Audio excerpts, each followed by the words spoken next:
Vale, y entonces si no, eso. Lo que vayan Sí. a tocar. Realmente lo que van a tocar va a ser esto y eso.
everybody, welcome to the on-site pitch competition.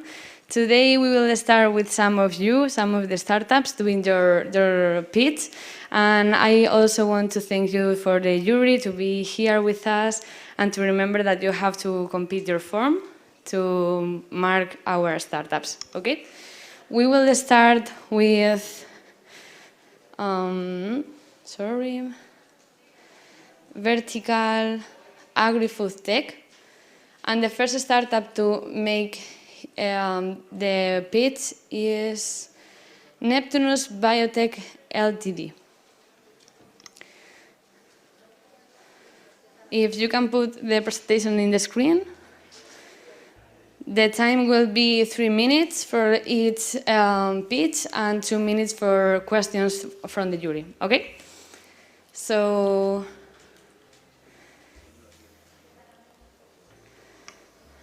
if the team can put the presentation there, okay?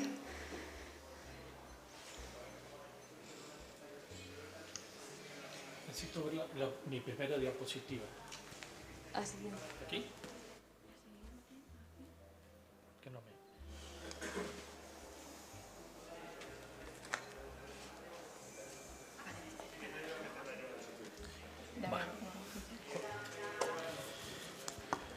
So, are you ready? Yes. Okay, so your time starts now. Buenos días. Nosotros somos Neptunus Biotech y nos dedicamos a crear soluciones tecnológicas que ayuden a producir alimentos más sanos, nutritivos y sustentables. Los hábitos y conciencia del consumidor hacia lo natural y sustentable están cambiando. A todos nos gustaría, o nos gusta, consumir más alimentos orgánicos por sus grandes beneficios, no solo para el consumidor, sino también para el agricultor y el medio ambiente. Sin embargo, la gran diferencia en su productividad con lo que se puede producir en agricultura convencional contra lo que se puede producir en agricultura orgánica o ecológica, lo hace un tanto no sustentable, pues se requiere casi el doble de tierra para producir orgánica y ecológicamente. La necesidad de herramientas que ayuden a los agricultores a igualar los rendimientos de cultivos convencionales son un factor muy importante para lograrlo. Una de estas herramientas son los bioestimulantes y reguladores de crecimiento aptos para la agricultura orgánica. Con la intención de desarrollar estas herramientas de bioestimulación orgánica, hicimos nuestro camino hacia el desarrollo de bioestimulantes eficientes y confiables con base en ciencia sólida por medio de un proyecto cofinanciado por el Gobierno de México y el Reino Unido.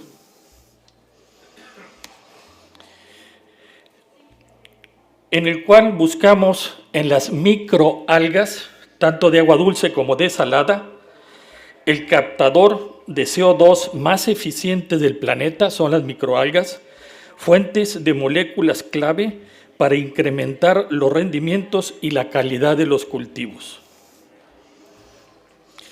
Fue así que desarrollamos un proceso para la generación de cultivos orgánicos de manera estandarizada y confiable a partir de microalgas, que tienen propiedades únicas.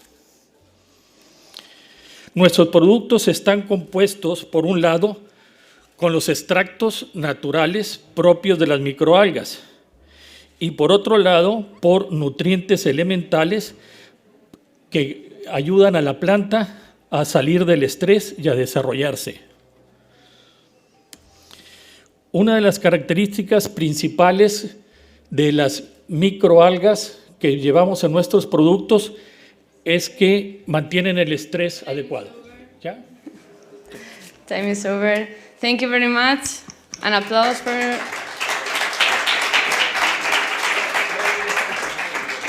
So now is the time for the jury to make any questions, if you have. And I will pass the microphone, okay?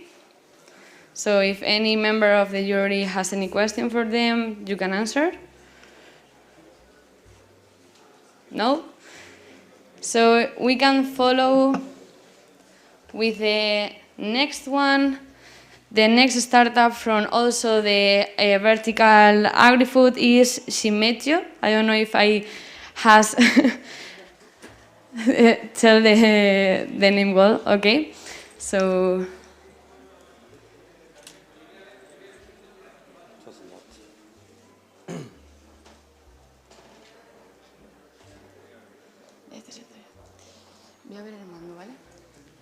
let's see if the remote works now.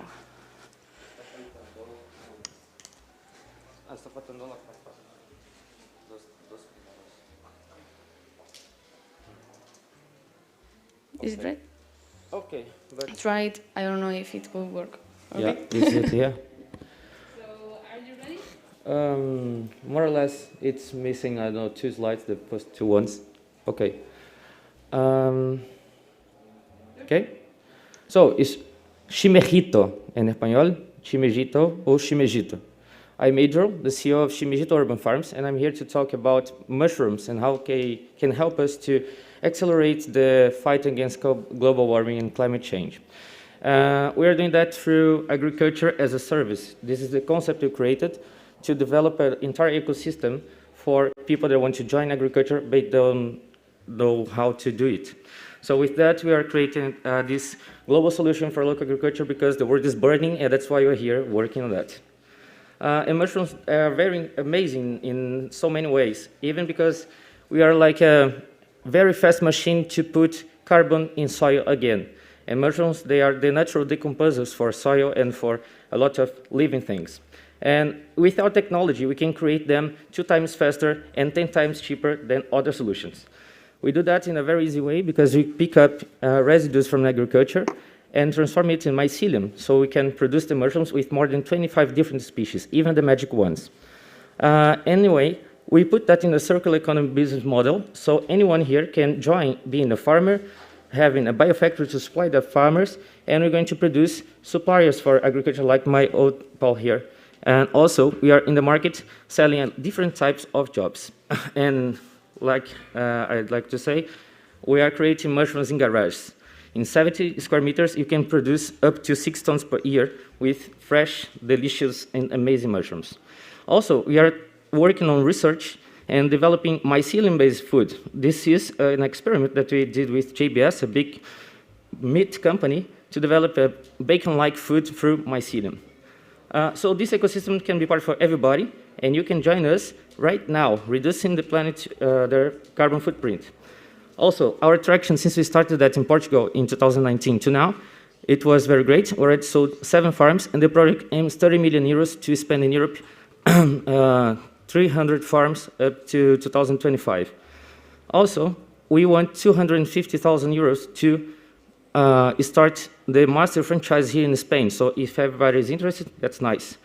Also, for each franchisor we sell for 48,000 euros for people that are aiming to have their own franchise in this agriculture food chain, they're going to have a real good interest model to work. We got some prizes recently since we started the project.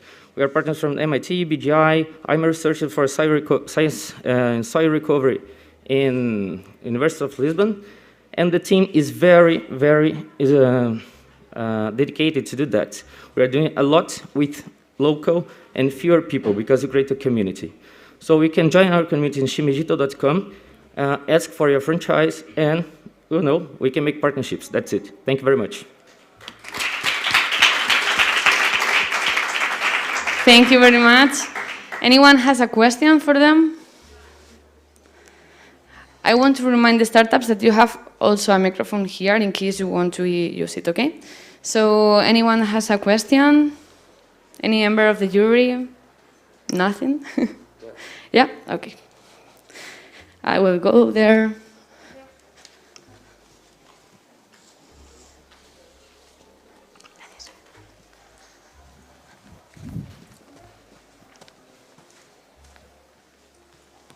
Good morning. Thank you. Excellent presentation. Just I'm afraid to understand a bit more the business model of this solution. Thank you. Anyone here listen about Parmalat? So we do pretty much in the business model a similar thing. First, we get from rice production, forestry, and we build a factory that supplies small producers, also like chicken farming, and we buy the production for those farms because we process it and sell it directly for the customers. From 10 euro per month, you can get twice deliveries of mushrooms in your home. Subscribe in our website. Also, we have multiple streams of revenue because we sell education, we sell partnerships, we are selling with the mushrooms, dehydrated, powdered, and creating new types of food using them.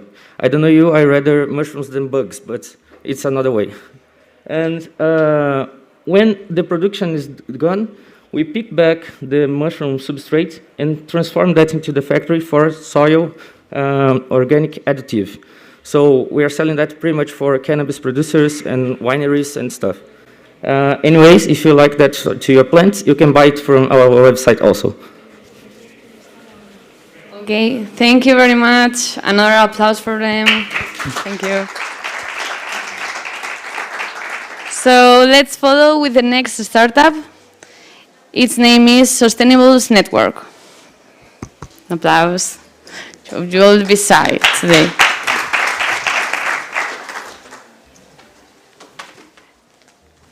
Trae el micro.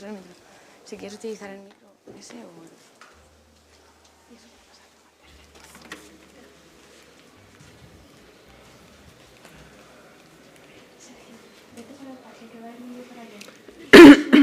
A lo mejor con este. A ver que no me lea. Hello to everyone. Is he? Okay. Hello to everyone. I'm Sandra Novo. I'm the founder and CEO of Sostenibles Network, and I'm thrilled to be here presenting you our flagship project, Market Sostenibles. So when we talk about food, pictures like these are nowadays hard to find. The agri-food sector is heavily industrialized.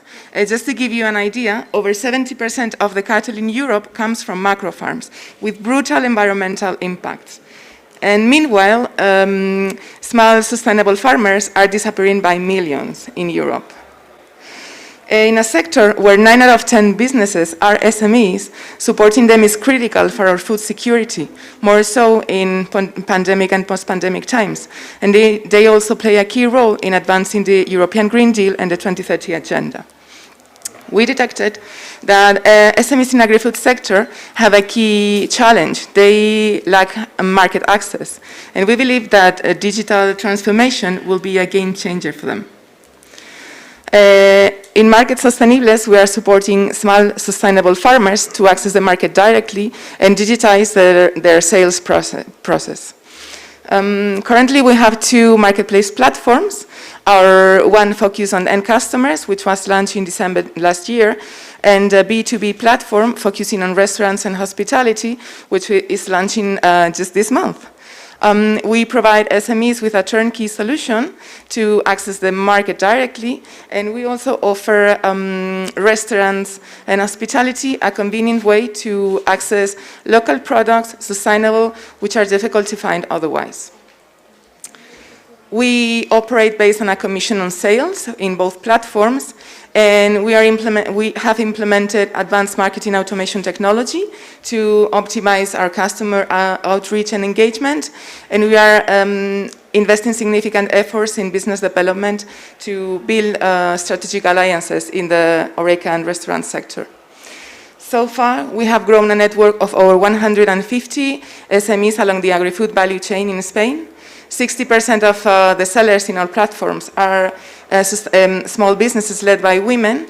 Our user base is growing, and we are investing to support sustainability in restoration, in restaurants and HoReCa sector, and we are building strategic alliances with key stakeholders to maximize our impact.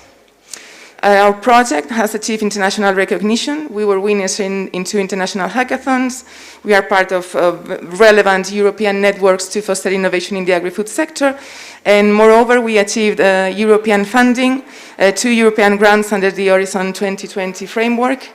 We are also partnering with a leading technology center in Spain, working in deep tech applied to stocks and logistics management solutions. And we are partnering with them to implement their solution in our platform, and also to find ways to foster the adoption of these enabling technologies among agri-food SMEs in Spain. We are powered by an amazing team with a very diverse background. We have a specialization also in business and food and technology. And we are all driven also by a mission, which is foster food systems which are more connected, transparent, and sustainable. Our vision in 3 years is reaching over 500 SMEs and generating over 21 million euros in sales accumulated in both platforms, which is direct revenue for SMEs themselves. This is some breakdown. So yes? Sorry, but the time is over. Thank you. Thank you very much. Just to say, yes, thank you, that we need support and funding to maximize our impact and reach bigger goals. Okay, so an applause for her. Thank you very much. Thanks. Any member of the jury have any question? Yeah?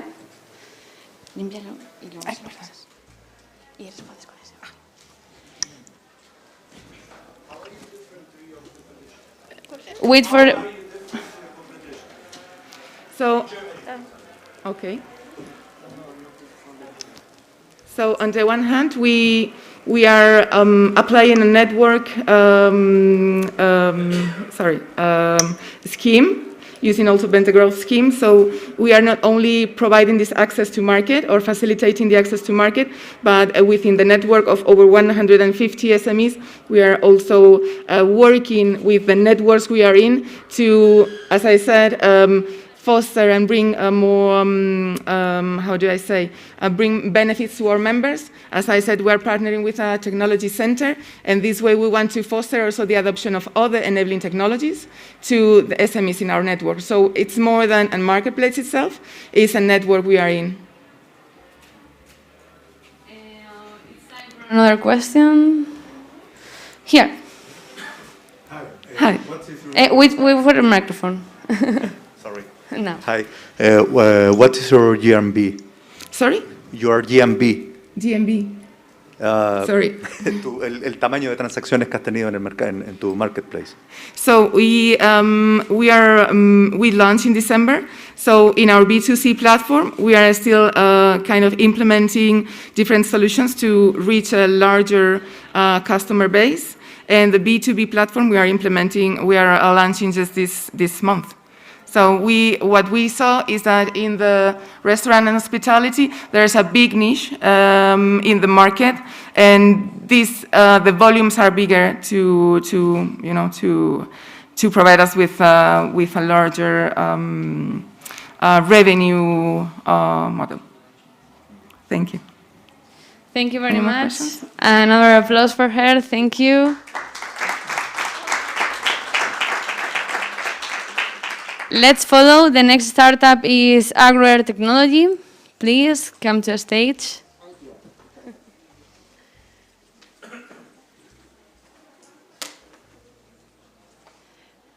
Okay, so whenever you are ready, are you going to use this microphone or the other? I prefer this. Perfect. For me, it's good. So, are you ready? You can start.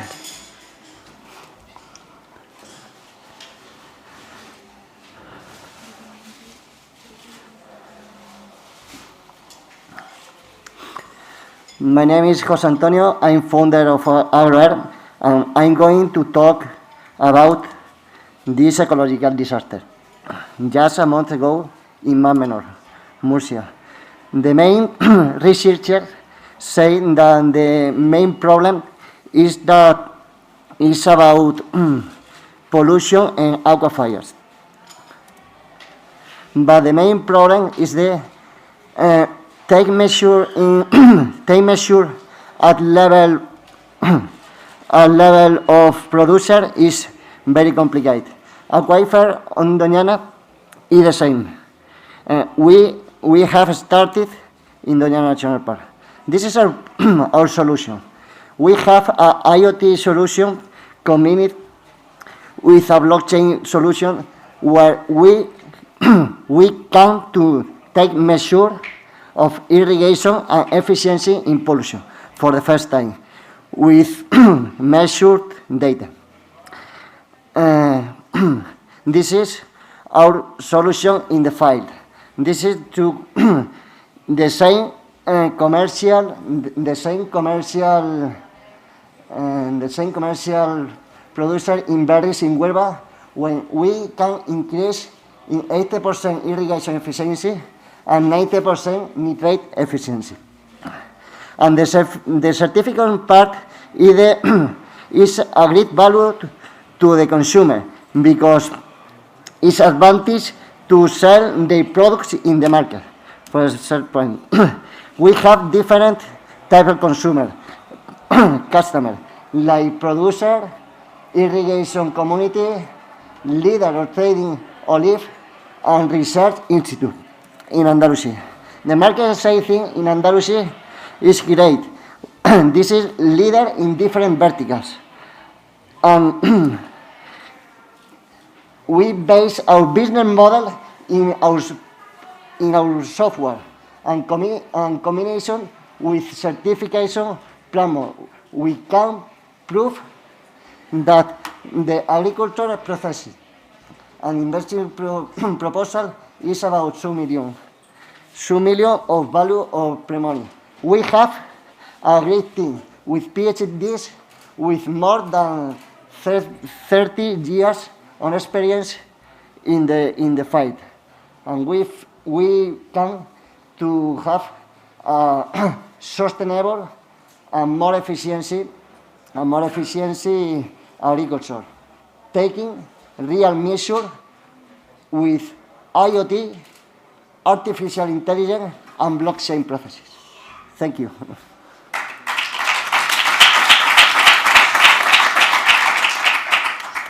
Thank you very much. Any member of the jury has a question for them? Raise your hand. Yes? I don't know. The microphone. Okay, wait a second. I think it's about irrigation, right? It's an irrigation problem. Put in the microphone. We take measure about efficiency in irrigation. We can test, take real measure, not estimated like now. Irrigation and pollution. We can to take measure that the cross cannot to approach. Okay, and how is it better than drip irrigation and efficient? Well, Drip irrigation, if you drop water to the plant, particularly to the plant, to the roots, you need. So the efficiency of this drip irrigation is very hard to beat. How is your solution better than the drip irrigation?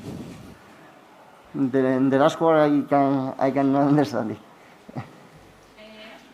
I think, creo que dice que por goteo, Yes, porque es más eficiente esto que por goteo.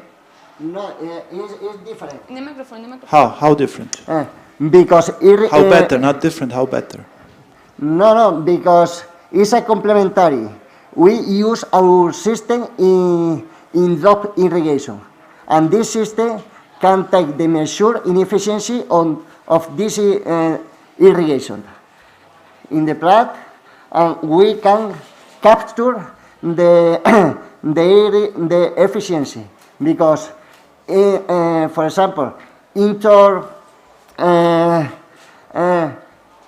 1,000 cubic meters and out 2,000. And we have the efficiency, the real efficiency, because we take the both measure.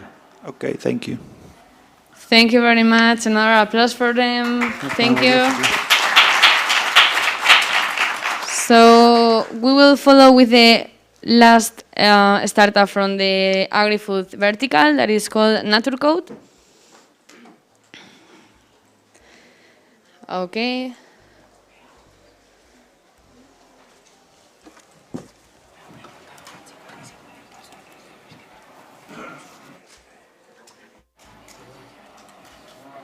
¿Se puede quitar la más cositas, no? Vale. Are you ready? I try, yeah.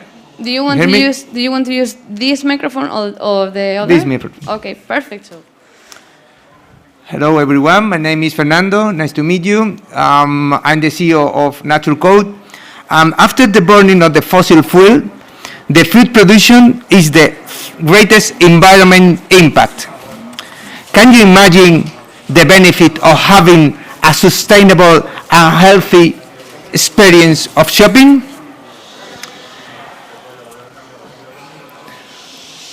Consumers want better and more truthful information about the product that they buy. The retailers need to adjust their product assortment, and the brands need to respond to the future of the demands. Currently, no one is completely satisfied. We all win by building collaboration, sharing information, and improving sustainability. We can change the paradigm of toward a more sustainable and profitable agro-food chain. There are 15 million products in Europe, and only the 10% is digitalized. On the other hand, 2.6 supermarkets per 1,000 citizens, and the only 30% is digitalized. Turnover is a 6.3 billion euros market, the second one after the energy.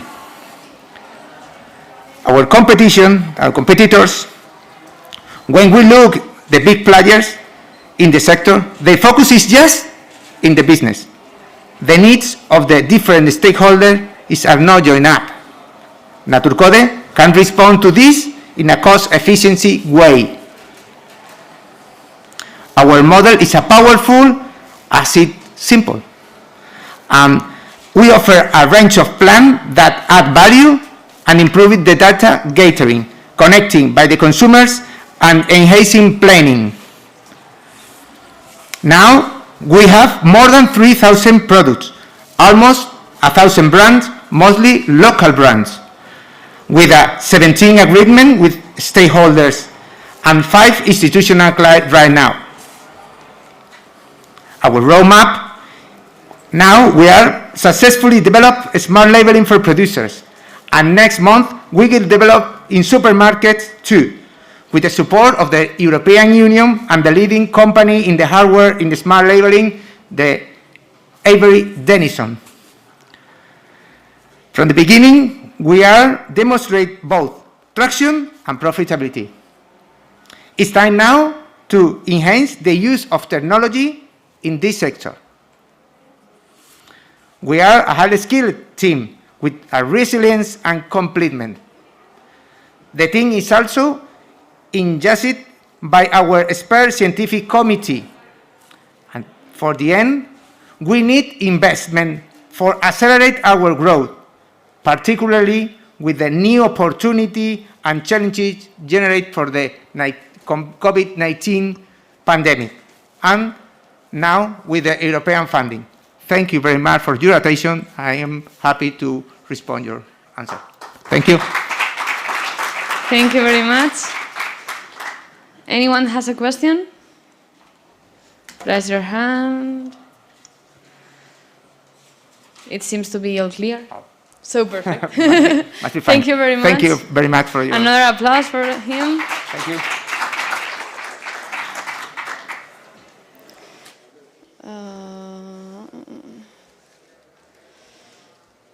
So we will change to another vertical, in this case biopharma, tech and e-health. And let's start with a startup called Gisens Biotech. It seems that no one is here. Okay, let's follow. Coursing.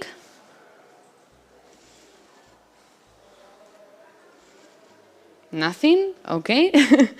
Comersano.eu, okay, perfect. An applause for, for him, please. Hi, hello. Hello, do you want to use this microphone or the other? I'm going to use this one, but I'm Okay. going to prepare that first, okay? Perfect.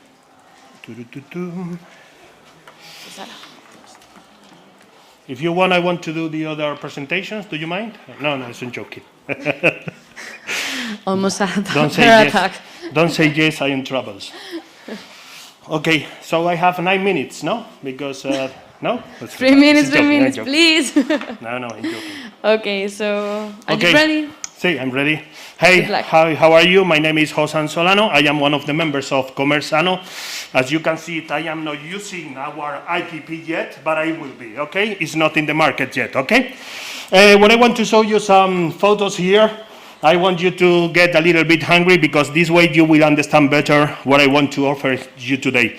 Probably at this time would be much better breakfast, okay? But at the end, if you're hungry, you come out of this building and then you eat you get something to eat, probably this type of food, which is occasionally, it is okay. But most of us, what we would do in this occasion would be to go to a restaurant and then get a daily menu, which is a right option, obviously. But what we want to do, Comersano, we want to mix in this mixer a third ingredient. First of all, getting our own planification, all right, for a proper diet, a proper feeding, all right? Then cook it the way we like it, and then eat it in our favorite restaurant. That is what Comersano offers you, all right? It's an application that offers you the chance of eating healthy when you go out for dinner or for lunch. It connects the clients with the users through the application, knowing the menu beforehand, also the price, and also the location of the restaurants. Users, they can have the information in the app, all right, the application, and then the professional, the clients, the restaurants, they can have the information through our newsletter. So with this combination, we have in Spain, the app is not launched in the market yet, but we have already more than 100 restaurants all over Spain, some of them in Salamanca, and the app works very easy. You have the weekly menu in your device, all right? Then you can choose the restaurant, the location, and after that you have some information, the price of the menu, whatever, all right? And then Google Maps takes you there. Also, we have some registration for professional and also our ranking, which is available for the users. Some numbers. Clients in Spain, we have after the pandemic around 200,000 professionals, all right? 45% of them offers daily menu, so it gives us around 90,000 potential clients. Then users in big cities, around 6 out of 10 people, they eat normally 2 times a week. So it gives us a total amount of 7.5 million menus served daily. So, ending my presentation, let me show you, give you some numbers. Spanish Society of Obesity Surgery said that the obesity is the pandemic of the 21st century, invisible pandemic, all right? 2019, more than 1.9 million people were overweight, all right? And 600 million people were obese. If we go back to January 2020, let me show you these phenomenal pharmaceutical companies. They make our life a bit more comfortable. So if you were in January 2020, wouldn't you have invested in any of them? That's my question, ladies and gentlemen. Thank you so much. Thank you so much. So any member of the jury has a question? Okay, good. Right. I don't know who first, for example. Hi, good morning. Excellent presentation. Here I am. Could you explain us more about your business model? Who is going to pay for your information? Well, the business model, actually our team, we are 5 people. The oldest is 62 years old, and he had the idea, and then some app developers and then website developers as well. And we think that our business model will be, for example, asking for annual fee to the clients, to the restaurants, and obviously using the app, the app for publicity and also some other services that could be implemented in the future. Obviously, with a nice investment, we will get the advice of a professional person. We have the idea, we have the motivation, we have the strength, we have the weight as well. But what we need is some advice with these type of investors. Okay, thank you very much. Is there any other question? I think yes. No? Okay, here.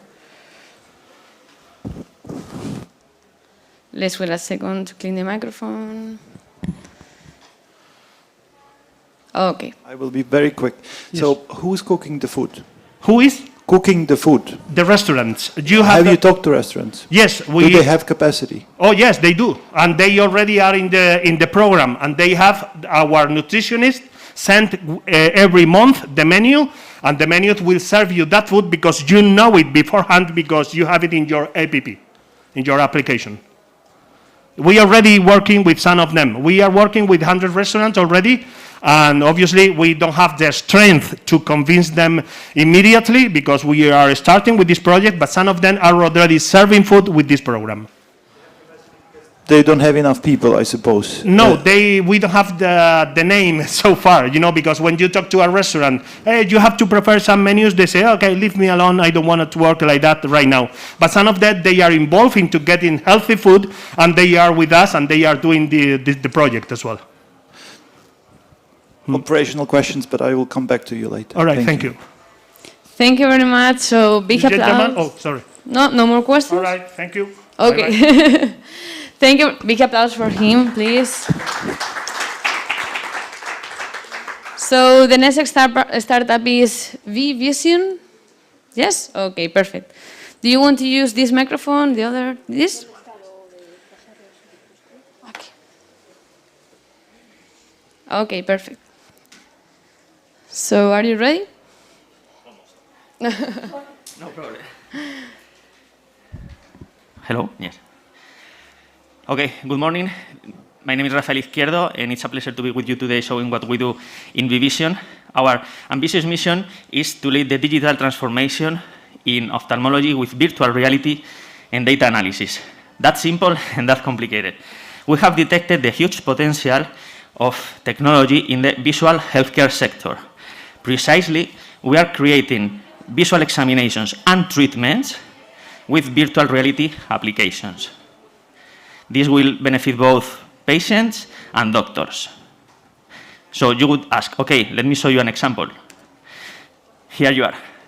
Our first product helps children with amblyopia or lazy eye. These children have to wear an eye patch for as much as 8 hours a day.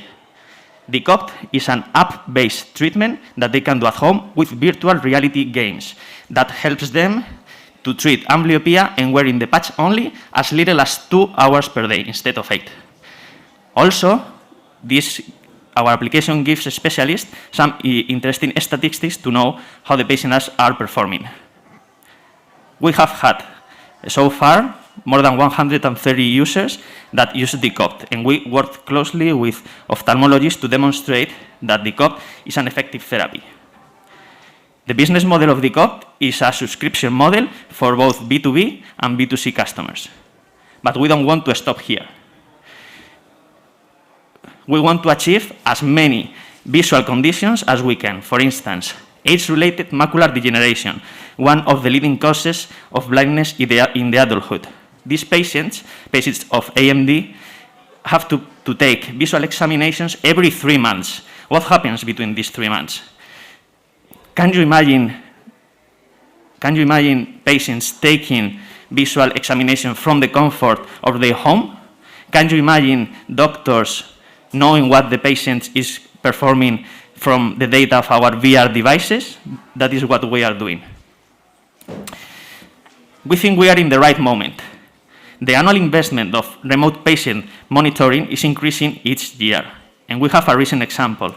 Last year, Novartis bought a startup called Ambliotech that makes games for treating amblyopia, the same as we do. So you can come to our stand and test our solutions. And thank you very much for your attention. Any question you might have, it will be a pleasure to answer. Thank you very much.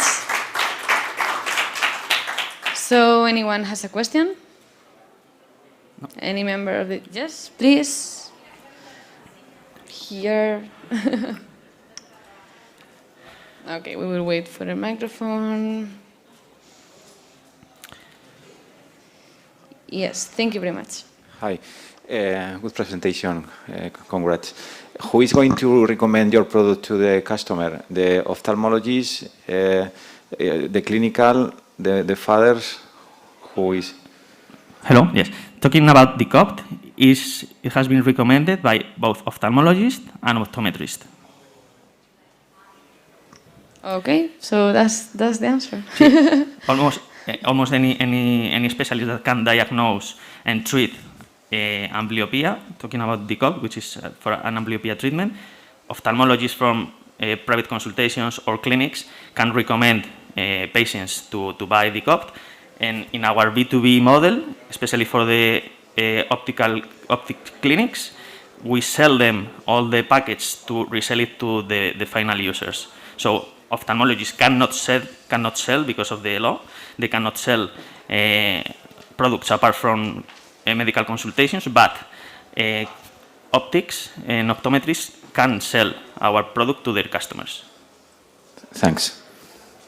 Okay, so there's another question there. Let's clean the microphone. Hello, nice speech. Thank you. I have a question. How do you plan on making your network of clients grow? Okay, the main client that we have is optometrists who are selling this to their patients, and we are prospecting optics directly by cold call, and also we are working with ophthalmologists more in the science area to demonstrate, again, with real patients and real clinical cases, that the Decopt works for their patient. So we are building a community of ophthalmologists that trust our technology to build this reputation, and optometrists that are more used to offer visual therapies like the Decopt are using the Decopt right away. But we are working closely with ophthalmologists to demonstrate the figures about how patients recover. Okay, thank you. Thank you. Thank you very much. There is another question or not? There was a question. Do you want to answer the? Okay. Sorry. I think there. Okay, so the last question, okay?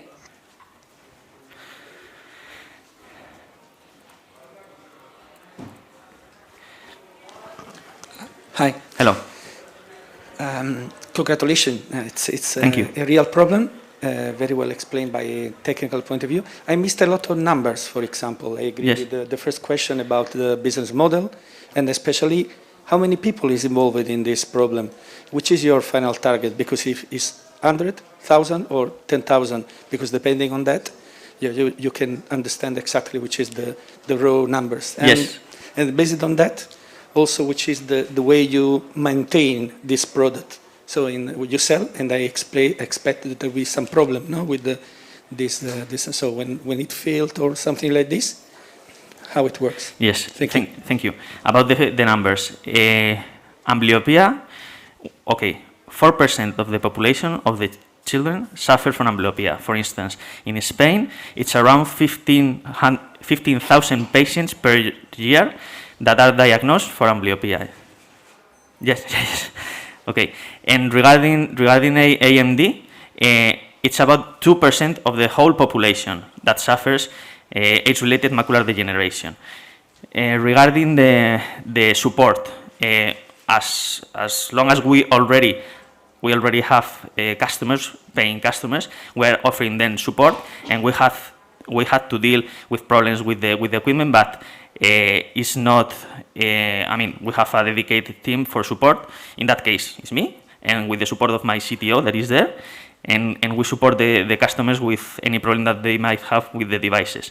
But as long as we are not building the devices, because it's not our own, we are a software startup, we support the software, and the devices, we buy them, and if there are some problems, we return it from the customer and give them a new one. Okay. Okay, thank you very Thank much. you. Big applause for him. Let's change. Let's change to another vertical.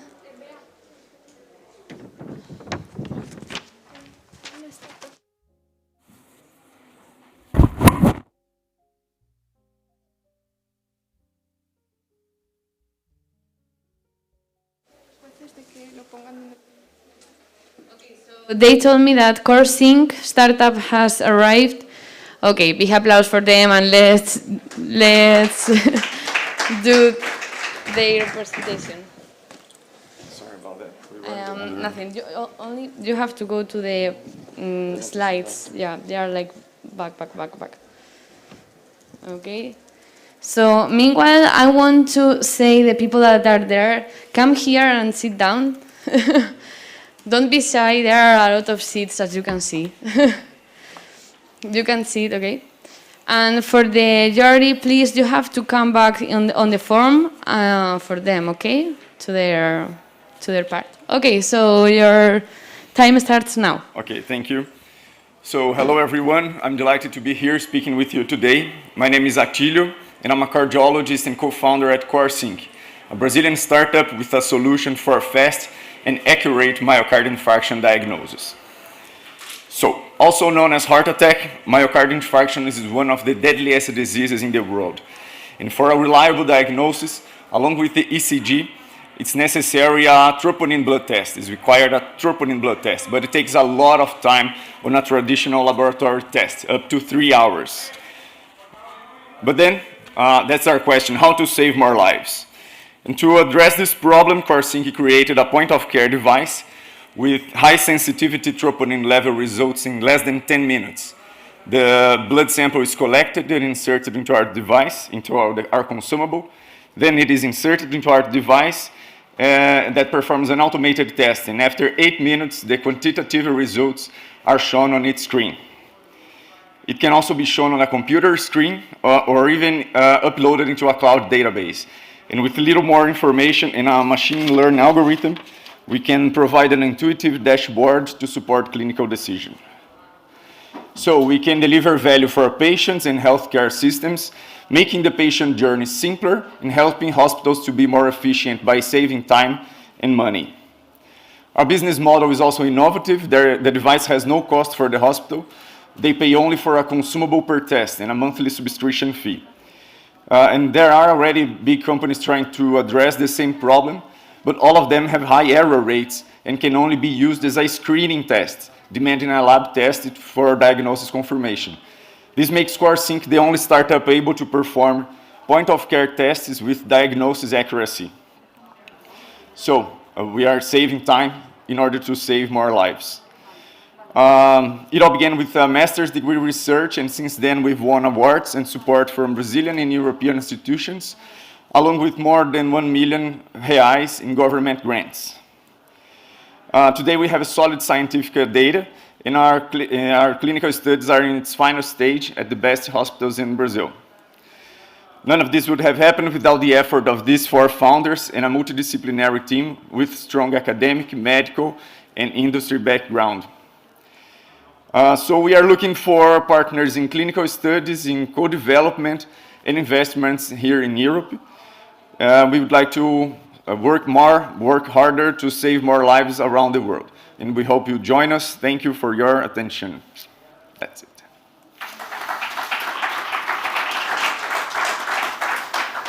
Thank you. Any member of the jury has any question for them?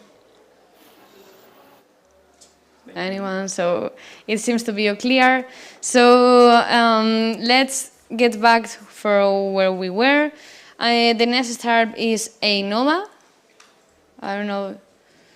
They are here. Yes? Okay. I will put. Okay.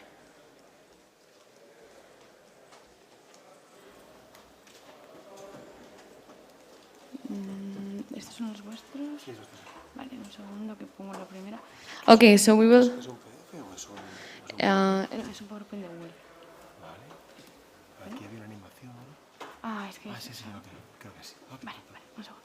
So we will change to another vertical, in this case, energy, sustainability and water, powered by our friends of Iberdrola. Okay, and the first startup is Ainova. So big applause for them.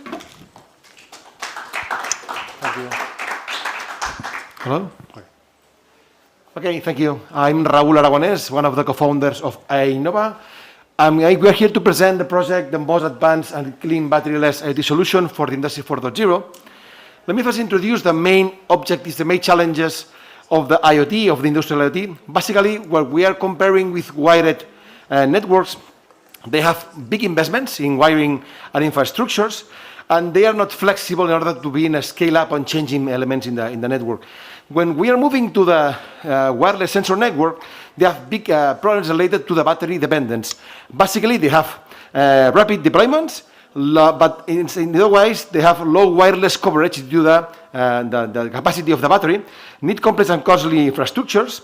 Also, they are hard to maintain. They need constant battery replacement with costs related to that. Also, they are not sustainable. They have very bad environmental impact due to the cobalt and the lithium, and are not suitable for explosive environments and also to high temperature environments like iron and steel and oil and gas sectors. What we present here is a first battery-less and free of maintenance IoT device, fully powered by heat. Sorry for it's not working, the presentation, the animation. So basically, the equipment is composed by three elements: the thermoelectric generator that converts heat into electricity, the long-range wireless IoT device, and the vibration sensor that communicates to our cloud platform. This device is composed, the business model is composed by two things. The main one is B2B. We sell hardware developed by us that is composed by three elements: the thermoelectric generator, a long-range wireless using narrowband IoT or LoRa wireless protocols. It works from 50 degrees Celsius. It is fully compliant with ATEX for explosive environments and suitable for energy-intensive industries. And it also incorporates edge computing capabilities. On the other hand, we have the software as a service that basically is a cloud platform where we are able to monitor any kind of parameters, also any kind of value from the network, and incorporates machine learning with predictive maintenance and any kind of pop-ups and alerts for the customer. We have now payment clients from the oil and gas sector, Repsol, Sacyr, from the steel sector like Celsa to Acex, Cement, paper, and so on. We have revenue this year, 250K, and we expect to achieve 22 million in 4 years. Ainova has 6 years old startup, scale-up. Now we are in an investment round. The European Innovation Council, the AC Fund, invest 2 million euros this September. We are the first startup in the European Union in the energy sector to be invested by this fund. And we are looking for 2 more millions for European venture capital. Our next stage will be in the first quarter of 2023 for an IPO in the Euronext Paris. We have a very complementary equipment from 19 employees, high committed with the company, our board of directors, and very experienced advisors from the European Union. And thank you very much for your attention. If you have any question, I will be very glad to answer to you. Thank you. Thank you very much. Thank you. So, as he said, has anyone a question? Nothing, so... That's okay? That's okay, very clear. Thank you very much. Have a nice day. Thank you. Thank you. So, let's follow. The next startup is Blablik. Yes? Okay. Hello. So, do you want to use this microphone, this one? Okay, perfect.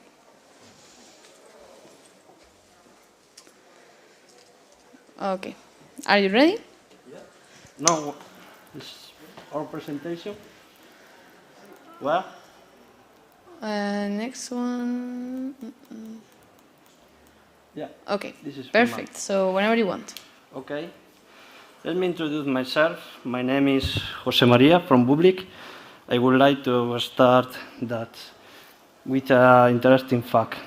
The sun produces enough energy to satisfy demand of humankind 700,000 times in just one day. In public, we work to get that energy working. We are a research, development, and engineering company that focus in the design of electric generator, mobile. With that, the company can reduce the cost and CO2 to the atmosphere. Those units can be used in very wide scenarios. For example, power supply, electric car recharging, and hydrogen production.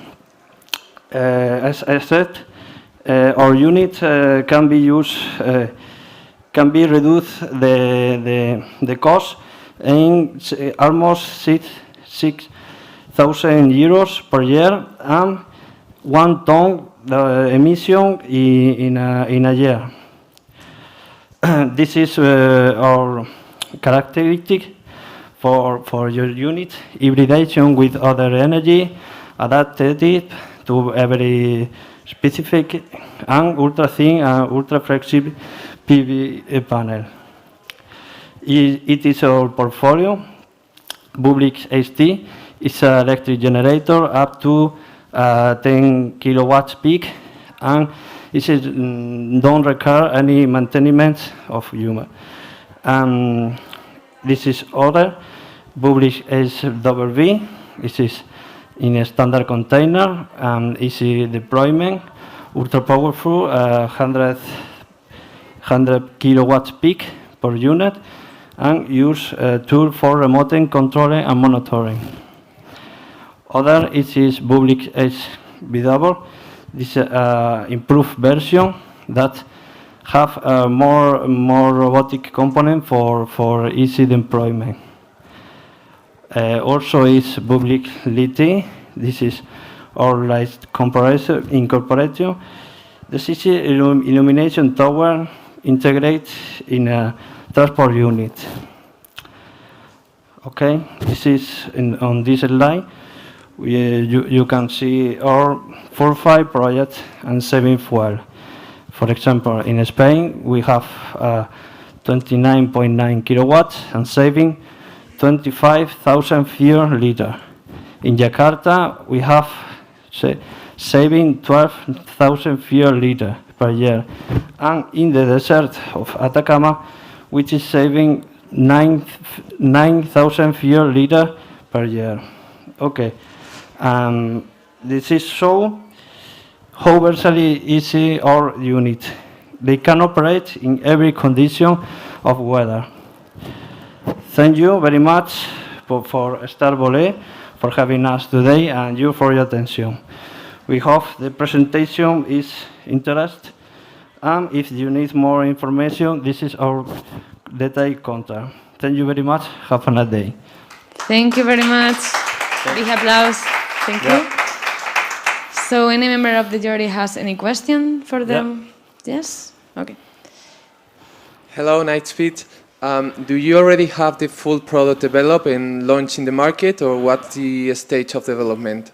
Yeah, we need a factory for produce in line or components. This is the mission. And what's the average price of one of these units, for example, for mobility?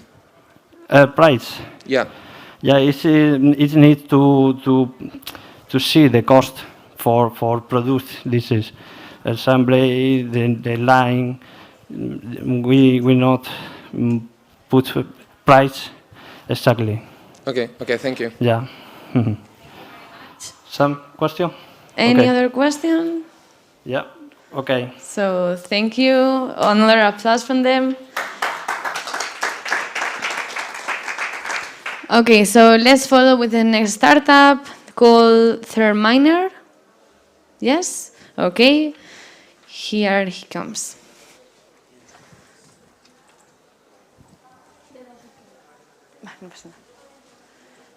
Okay. This doesn't work, right? This is not working, right? Is it? Sí.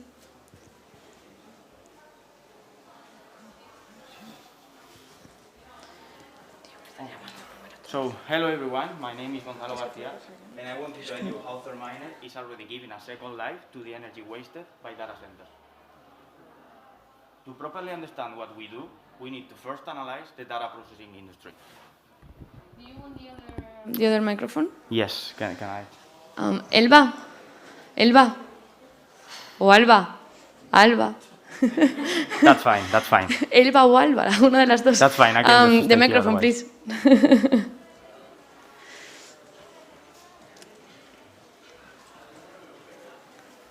Okay, if you want to move. Can you hear me now? Better? Free. Yeah. Yeah, thanks a million. Well, so as I was saying, like to properly understand what we do, we need to first analyze the data processing industry.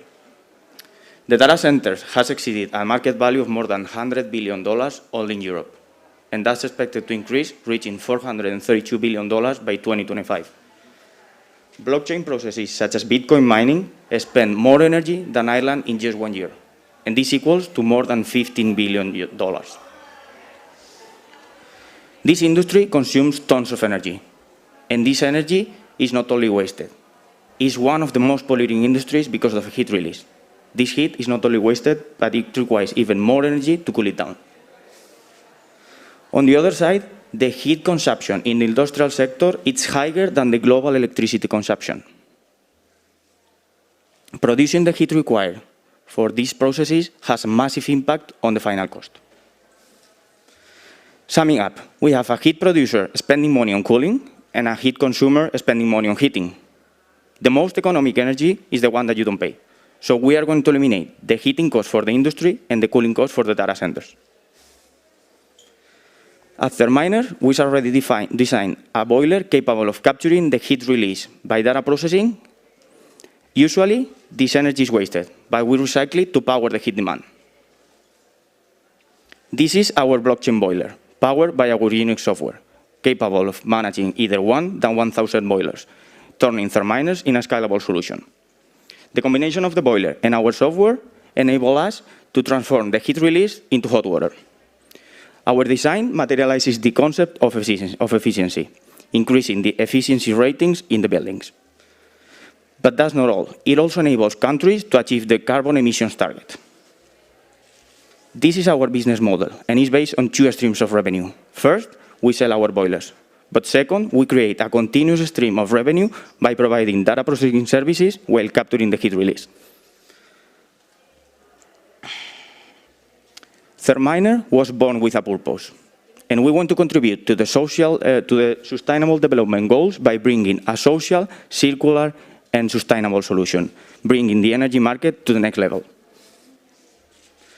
We've also analyzed our potential competitors within our market and have selected the best from the 3 categories: hot water boiler manufacturers, data processing heat recoverers, and alternative cooling system suppliers.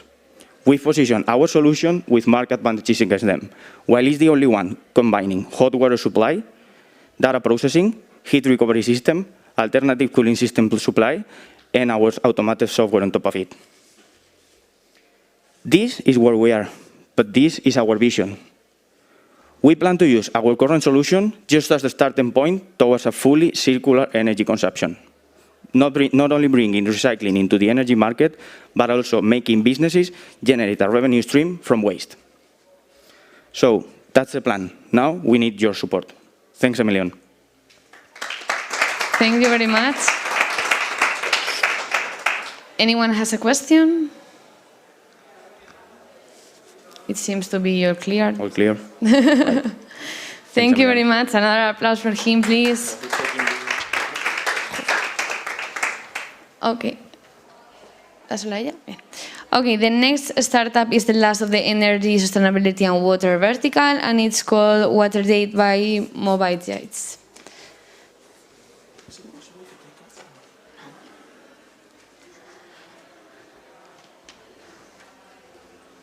So, are you ready? Yes. Do you want the other microphone? That one? No, it's okay. Okay, perfect. So you can start. Okay, good morning to everybody. My name is Matteo Dall'Amico. I'm the CEO and founder of Waterjade. the digital twin of the catchment. How much water is there and when will it become available? These are the questions that most water managers are asking to comply with water supply. For example, hydropower companies or water utilities. But still nowadays, current state-of-the-art solution is based on historical data that are fed into simplified models so that the past is just reprojected to the future. But with climate change, this is going to become very risky and can lead to inefficiencies and unpreparedness to extreme events. This is why we have developed a new solution that not only takes into account historical data in situ, but also Earth observation and numerical weather predictions. All these data are given in input to a physical model and machine learning in order to provide higher accuracy and without the installation of any sensors, just saving costs for the customers. So our vision is to complement the current digital twin of the plant, which is usually available, with a digital twin of the catchment. And how do we do this? The customer can log in and access a series of services like forecast, monitoring, and decision support. Let's give us some examples. This is node monitoring that we currently do in the Alps, discharge monitoring to see how much water is flowing in a river, inflow forecast for the turbines of the water utilities, and reservoir decision support for the levels. The market is very interesting, very big. There are more than 12,000 large hydropower plants and more than 500,000 utilities. That makes up a market of more than 1 billion. And we have already traction. We serve the second, third, and fourth largest hydropower companies in Italy. And also we have 2 pilots in Spain and 1 in Portugal with water utilities. We are raising 1 million investment to improve our technology and also to enable our market penetration by opening a new branch in the EU in the next years and in the US. We have a team complements with technical skills and marketing vision. I have more than 15 years experience in the water sectors, and Nicolas here is a very distinguished hydrologist. So if you believe that the water is the new gold of this century, please come and talk to us. Thank you for your attention. Thank you very much. Any questions for them? Seems to be all clear too. So thank you very much. Another applause for him, please. Now we can have a little break, okay, about 10 minutes. But before you leave, we will see a video from Pegasus Tech Venture, from Noah Lesan, okay? That is one that powered the speech competition, and the winner here goes from the finale, okay? So we will see the video if my team can put it.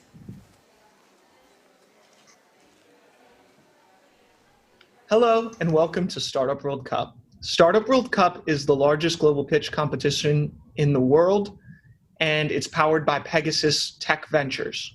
We're hosting this event in over 60 different countries, and there's a $1 million investment prize. My name is Noah Leshan, and I serve as the manager of Startup World Cup.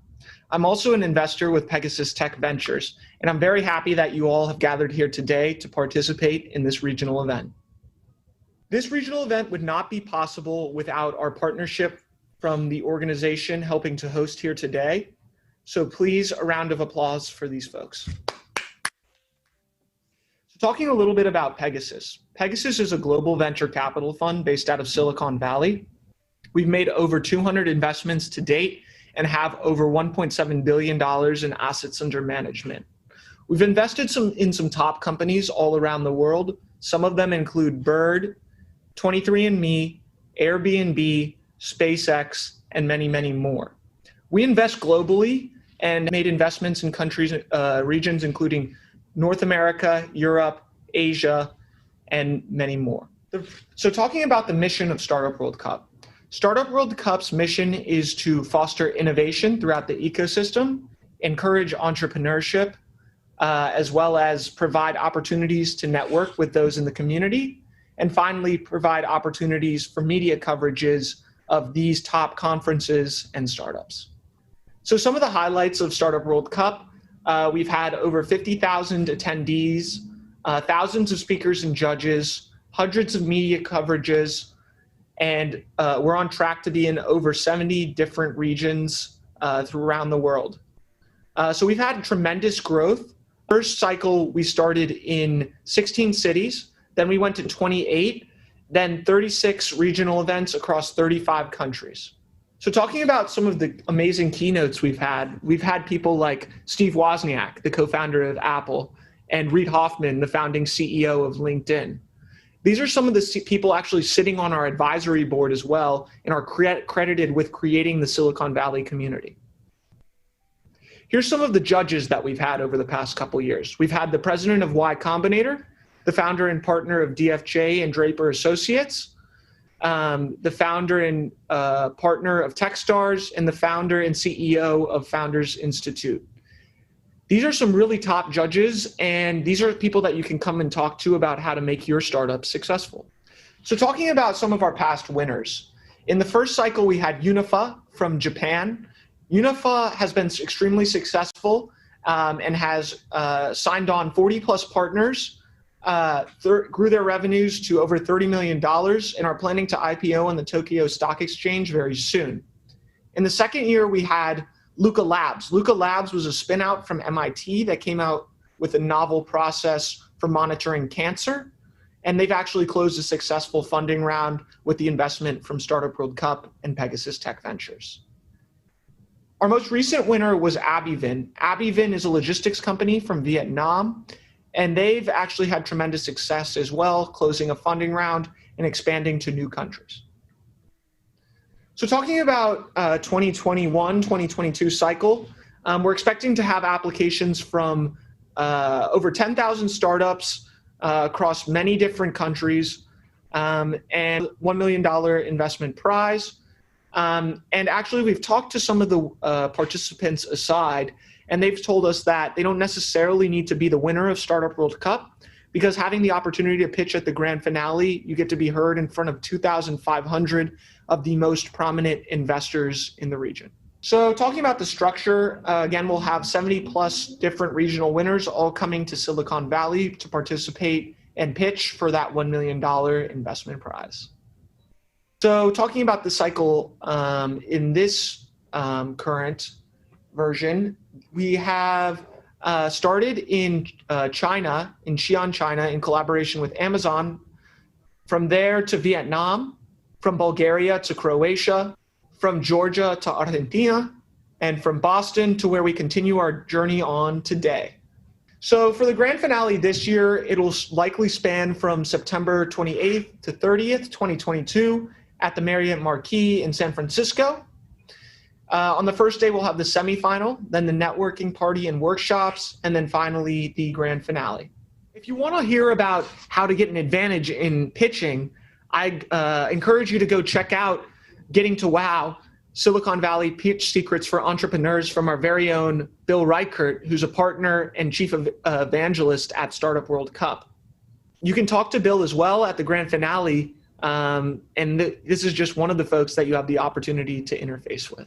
So talking about some of the potential speakers for 2021, 2022, we have a board member from Microsoft, an SVP of Walmart, the former CTO of HP, and really many, many more amazing folks. So I encourage you all to come and attend the grand finale. Now let's continue on to the regional event we've all come and gathered to hear about today.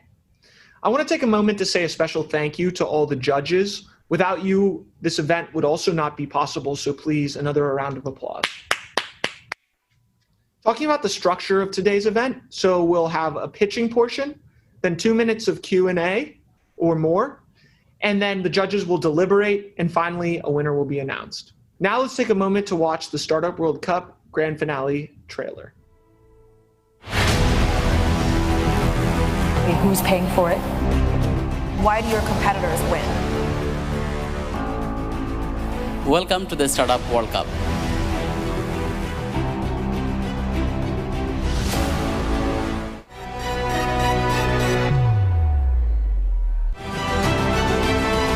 Doing was finding young entrepreneurs.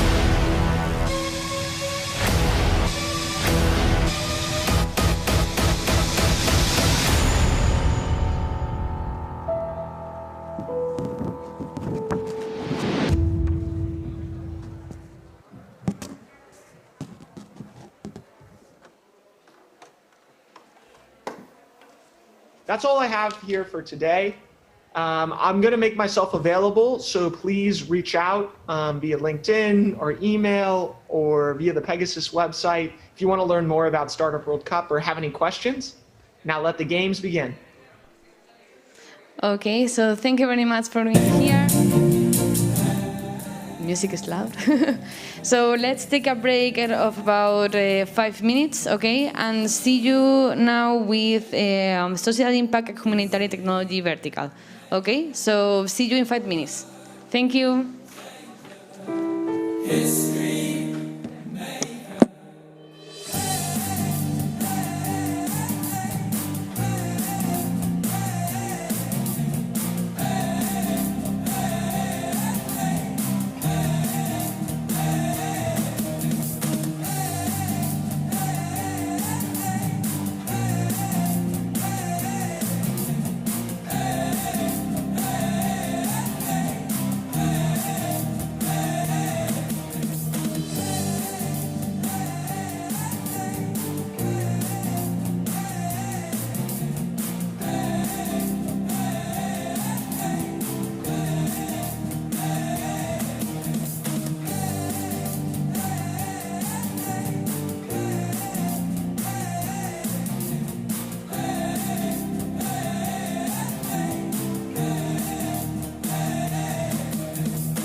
So welcome again to the on-site pitch competition. Sorry, hope the break was well. We will follow with the next startup. In this case, we will start with the vertical of social impact and humanitarian technology with Park for This. Okay, so a big applause for them, please.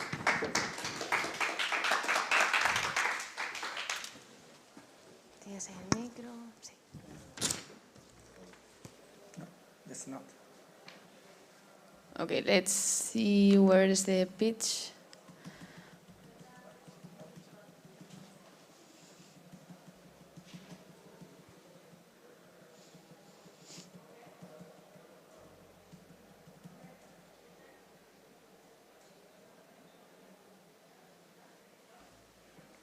Everything correct?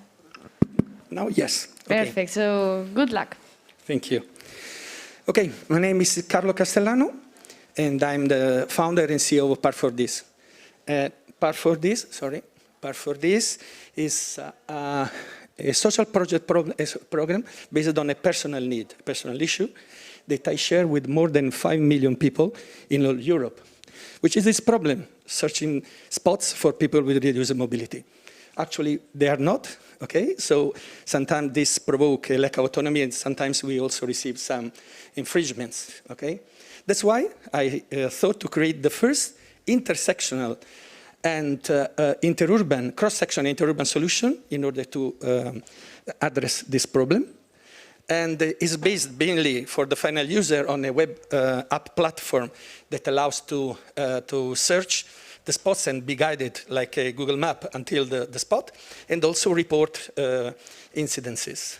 And by the other side, the customers address their problem, also, comply with the European, national, and local rules through a set of tools that allow them to increase the customer experience of our group. The impact is clear. It's a social impact program. And especially the KPI, we already have more than 38,000 spots mapped in more than 230 cities around the world. And we also respond to 3 of the main SDG for the Agenda 2030. The business model is based mainly on a B2G for the tourism, accessible tourism cities, but also for large shopping centers and airports. We are growing very quickly. The idea is to reach all Europe in 5 years through a campaign that is mixed 500k euros, 350 private and 150 based on public funds in order to reach an estimation benefit of 600,000 euros in 3 years. Okay? The social return of investment is also clear on top of the normal ROI. And the exit is we already starting talking with the map apps, automotive, in order to include this app in the native navigator of and also the system integrators that are looking to us as last year they tried to buy us. Actually, there are no competition. There are some vertical competition for cities, apps for cities, and also based on not in a clear business model, mainly, philanthropy or whatever, but it's not based on a solid business model. We also reached several awards. One of these is Entrepreneur with Disability of the Year, 2020. And also I'm being invited to the European Disability Forum in order to create the new EU parking card for people with disabilities for the next generation. The team is very focused on that, and everyone is best in class in his main role. And we want to conclude with a message, okay? We started a very deep change in the paradigm from smart city to smart human city, where the user is the center of the next cities in the future. We already started. We will be glad to count on you. Thank you very much. Thank you very much. So, any member of the jury has any question for them? Anyone? Yes, please. Let the microphone, yes. Clean it. Yeah. Over there. Thank you. It's a very nice project. But if you go in the parking lot, the first thing you see are the spaces for disabled people, a lot of them, and always they are empty. So how is your solution better than the existing solution? Yeah, actually there are no solutions. To be honest, there are some solutions, but these are based on a city perspective point of view. For example, there is Paris. There are some cities also in Spain, no, that address this problem, this issue from a city point of view. But I ask you a question. Imagine that I am in vacation, no, in holiday in Costa Brava, and there are 3 places. I want to go to the beach in the morning. I want to go to have a lunch in the second city and have the third in the third one. What I have to do? To download 3 apps? And that is the same. There are 8,500 cities in Spain only. So imagine that we want to address this problem through downloading different apps. That's why it's the only one and the first one in Europe that is cross and intersectional. You know, it's interurban and cross-sectional. Because with the only one app, you can go through all Europe right now, in Spain, mainly Spain, Italy, and Portugal. But in 5 years, hopefully, through the help of also the investors, we would arrive to that. It's clear? Yes. Thank you very much. Perfect. Thank you very much. So big applause for him. And let's move for the next one. In this case, Sensomat. Okay? Perfect. Do you want to use that microphone, the hand one?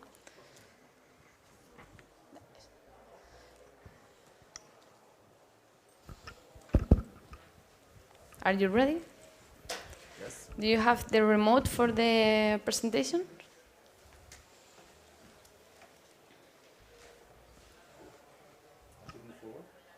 Yeah, so you can start. Hello, everyone. This is Mohammed. I am the CEO of Sensomat. If you had ever been admitted in hospitals or ever used wheelchairs for any reason, you may have not been aware, but you were at the risk of getting one of the most hard-to-heal wounds ever. I'm talking about pressure ulcer. Pressure ulcer is a naturally unpredictable wound, which usually caused by long and steady pressure applied on body organs. What we are doing in Sensomat is to creating and inventing a new technology to sense and detect the pressure distribution and applying artificial intelligence to detect the health situation of elderlies, disabled people, and infants. And also, we are going to detect and diagnose sleep disorders. What are our benefits? The most valuable benefits of our product is that our sensors are completely placed under the mattress. So it couldn't be seen or felt, or there is no conflict with anything, especially medical treatments. And also we are applying artificial intelligence to combine sensor data with clinical data and field information to make best decisions for the pressure wound risk assessment. The market of wound treatment and wound care management is fast growing. The main reason is that our society is getting old, and also our lifestyles are changed during past 2 decades. This is our team. I'm the CEO of this team, and this is my honor to lead a very diverse group of experts with different specialties and experiences. We are also working with some best people as our consultants to solve our project issues and also to expand our network of customers and suppliers. The Sensomat journey has been begun in the middle of 2019, and up to now, we are participated in some different acceleration program, and also we are selected and being eligible for some national research grants. Up to now, it has been invested more than 200,000 euros on our company, and we are expecting more than 500,000 euros in next 2 years based on our qualified projects and our qualified grants. In the beginning of 2021, we were selected, qualified, and accredited by Portugal Inovação Social, which is the biggest investor, governmental investor, in companies with high social impacts, and they are going to participate in next investment round of our company by 70% of the total round. So we are expecting private investors to come and being co-investor of the government of the Portugal. Thank you very much. Thank you very much for your attention. Thank you very much. Any member of the jury has any question for Sensomat? It seems that all is clear. Thank you. There are questions. So please clean it. So here is one question, and the other is over there. Hi, excellent presentation. I want to ask you about your revenues. How many money will cost the solution? And after that, you have to sell the solution, and after that, in the several years, they have to pay you for the software to manipulate the hardware? Yes, the revenue model for our product is to sell software at first, and we are working on a kind of a freemium platform. So if someone wants to use this product inside their home, they will use a single user mobile application to receive the alarms freely after selling after paying one time for the product hardware. But if hospitals, nursing homes, and some other clinics want to use our platform to detect and manage their fight against the pressure wound, they should pay a subscription fee monthly or annually, depends on their needs.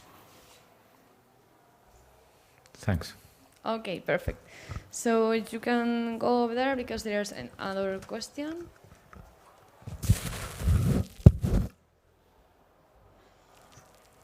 Okay, thank you. Hi, thank you very much. So if I understand correctly, your value proposition, so your software detects the author's problem and then sends a signal to a nursing family, parent, children. And if nobody does anything after that, what happens? This is a totally, we are in the Sensomat, we are talking about prediction, not prevention. Prevention is a kind of action that after predicting a risk, someone who is responsible, nurses or other people, should do some acts. Their acts could be classified to different types of activities and treatments, medical treatments or physical activities, but we only detect the risk. And for hospitals, we do risk assessment for them and give them the results to show them which patients is in the most risk and need more attention, and the spot of their body which is in the risk, we will describe them too. So we do the prevention, we do the prediction, but prevention is up to the responsible nurses and hospitals. And how much is it? Sorry? How much should they pay for? The whole solution. Each sensor sheet, each full sensor sheet, because we are different variation of the product for different usages rather than detecting the pressure wound. If the full sensor sheet, which is used to detect the pressure wound, will be used, the product, the total cost will be something between 1,000 euro to 1,200 euro for now. Per patient? Per bed. Per bed? Yes. And who's going to pay for this? Sorry? Who's going to pay for this?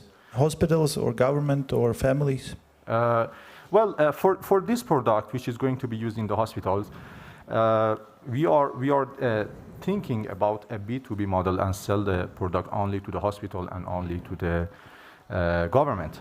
But we have some variants of the products, not to detect the pressure wound directly, but to detect the movement and analyze the personal health trend, especially in the elderly, which the cost is pretty lower, 200, 300 euros. And this product is designed to be sold to individuals and people who their movement and activities, especially during night, is important for them. But to detect the pressure wound, because we are using a very huge database and we are applying a kind of artificial algorithms to detect their risk, and this is a two-sided data connection between our hardware and also the responsible person. The cost of process will be higher. We are collecting the data from the nurses. We are collecting the offline scoring data, such as readiness scoring, patient history, and so on, and analyze it based on our database, and then combine it with the information coming from the sensors and the pressure and the state of pressure of the patients, and then make decisions that if there is a real risk or not. So the product for hospital will be very costful, but they will also receive very good benefits. We are developing products which lower costs for the home users with different applications also. Okay, thank you. Okay, thank you very much. Big applause for him. Thank you.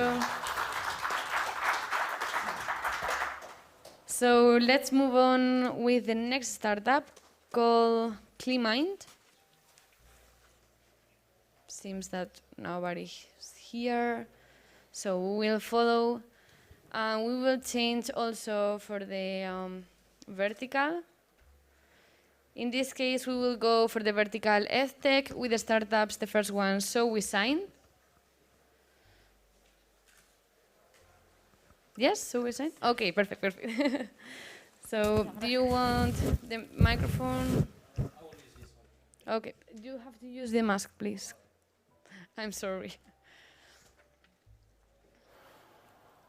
Yep. Hello. Yeah. You can move. Perfect. All right.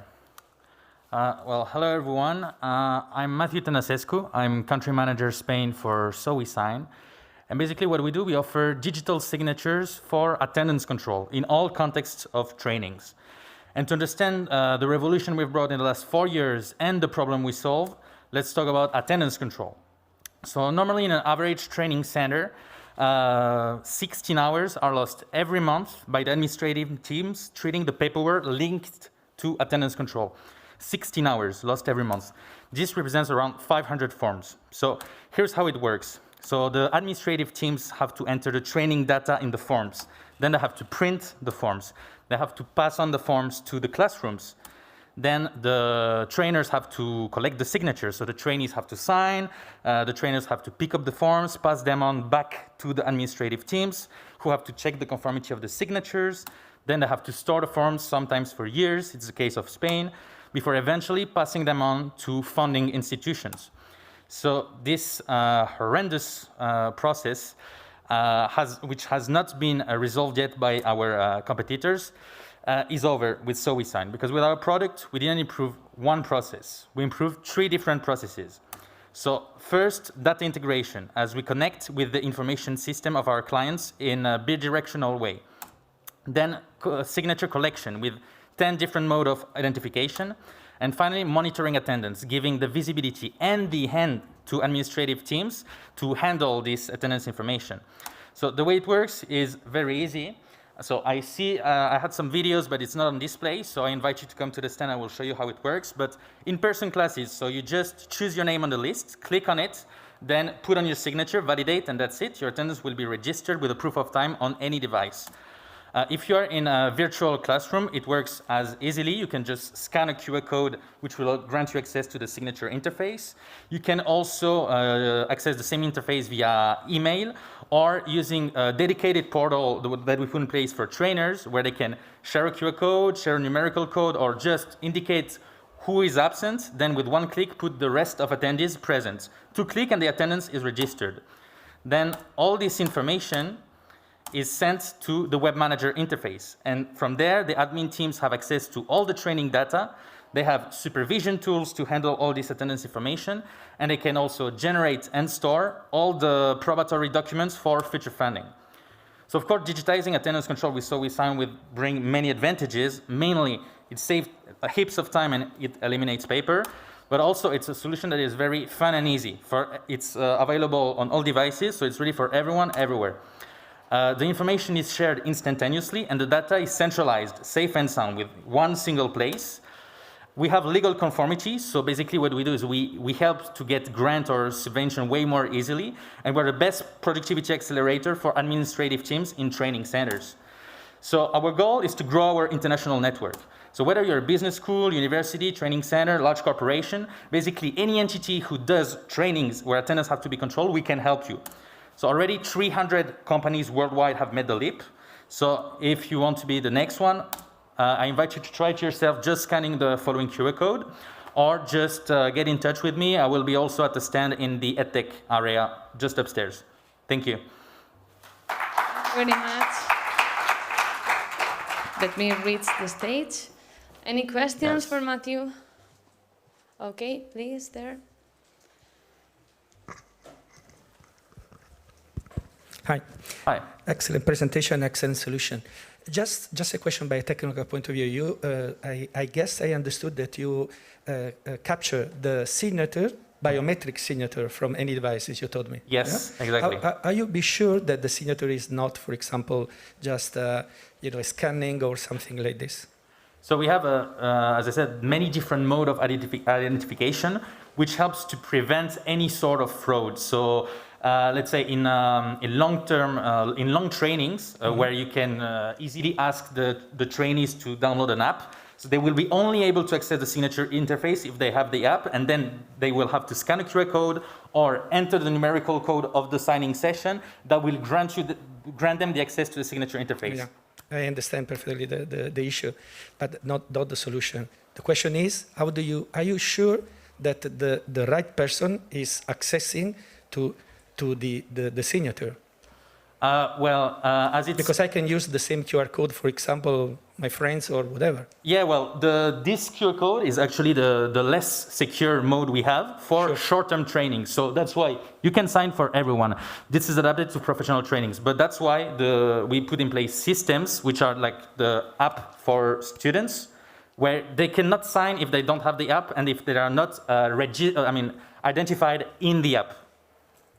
Okay. Okay, so thank you very much. There is another question over here. Please, Alba, can you take the microphone here? Okay. Aquí, Alba. Aquí.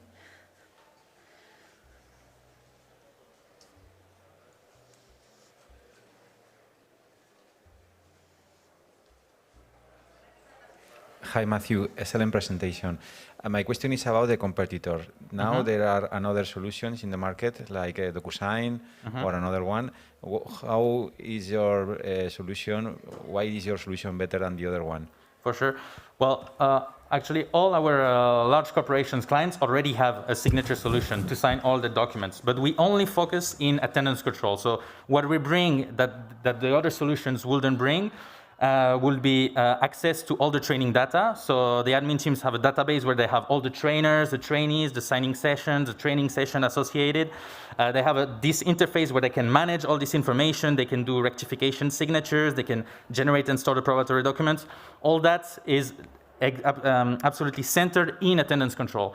And in the other signature solution, it's a generic solution for signing documents. So they don't have all these different modes also of identification. They don't have in real-time signing for sessions that are currently be done by trainers. And so these are all these different features that are only made for attendance control that they don't have and that make the process smoother and that help the admin teams to save time, because basically with a normal electronic signature solution, well, you don't have paper anymore, but you still lose a lot of time in the process. So as we optimize it just for attendance control, that saves a lot more time. Okay, there is another question, but there's no time. Okay, so thank you very much. So big applause for him. Thank you.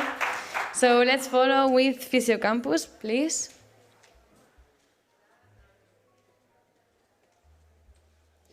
Do you want to use this microphone or the other? This one. This one? Okay.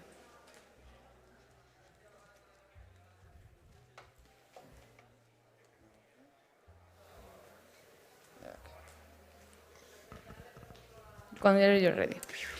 Okay, I'm Ignacio Armas, CEO of Physiocampus. Thanks for the invitation and happy Physiotherapy World Day. So, Physiocampus motto is training at your fingertips. In the physiotherapy world, we have a big problem, and the physiotherapist problem. Anna works at a clinic during business hours in a small town. To train and retrain, she has to go to weekend training sessions far from her home, are really expensive and are face-to-face. So this causes Anna a lot of issues. We found that Anna's problem is a systemic one. Though we have a lacking of offer of new physiotherapists and increasing demand of physiotherapy services. The aging of the population, the physiotherapy is essential continuous training, and it's an assistant service. So we enter here to solve this offer-demand problem. Who are we? We're a physiotherapy training edtech. Physiotherapy is also known as the sleeping giant because the market for physical therapy services is estimated to reach 160 trillions on 2023 due to population aging. So we found this sweet spot in the lack of postgraduate training of these new physiotherapists, and this is our specialty. We are a startup in the edtech sector that look to democratize access to quality health training. And how we do it?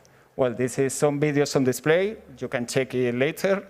So from our recording studios, in a high-tech environment, we match the best of the best physiotherapists, world-known physiotherapists, with physiotherapists like Anna. These physiotherapists will treat real patients in real time. We offer the closest to the face-to-face experience that it can be seen in the physiotherapy world. So our product is one solution coupled to a problem. Our product is interactive live learning, and the way of consumption is PhysioCampus 2.0, or Smart LMS. So we solve a problem with this methodology. Our team is, as you see it, with 30 years experience. Our business model is a B2C subscription business model with 80,500 subscribers in our database. Our community has big numbers on Facebook, Instagram, Twitter, and YouTube. And PhysioCampus internal numbers is as you see it. Our roadmap is as it follows. We want to grow our B2C model in 2021-22 until 2,000 subscribers. We want to scale this model to a B2B2C in 2023, and we want to expand this model to a marketplace SaaS model, B2B. We closed a fundraising crowdfunding 2 months ago, and we are open to a 300,000 investment round. Thanks. Thank you very much. Any member of the jury has any question for PhysioCampus? Yes? Okay, so you have to give them the microphone and you can use the other one there. Okay, thank you.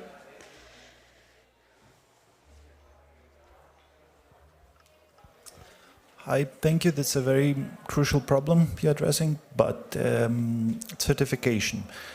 How will you achieve the certificate and the people? For example, me, I would like to become a physiotherapist. I'm not allowed to do that, right? And your course, your online course, will give me a potential to do that, or how? Okay, if you're a physiotherapist, no, we can give you a certificate because we are working.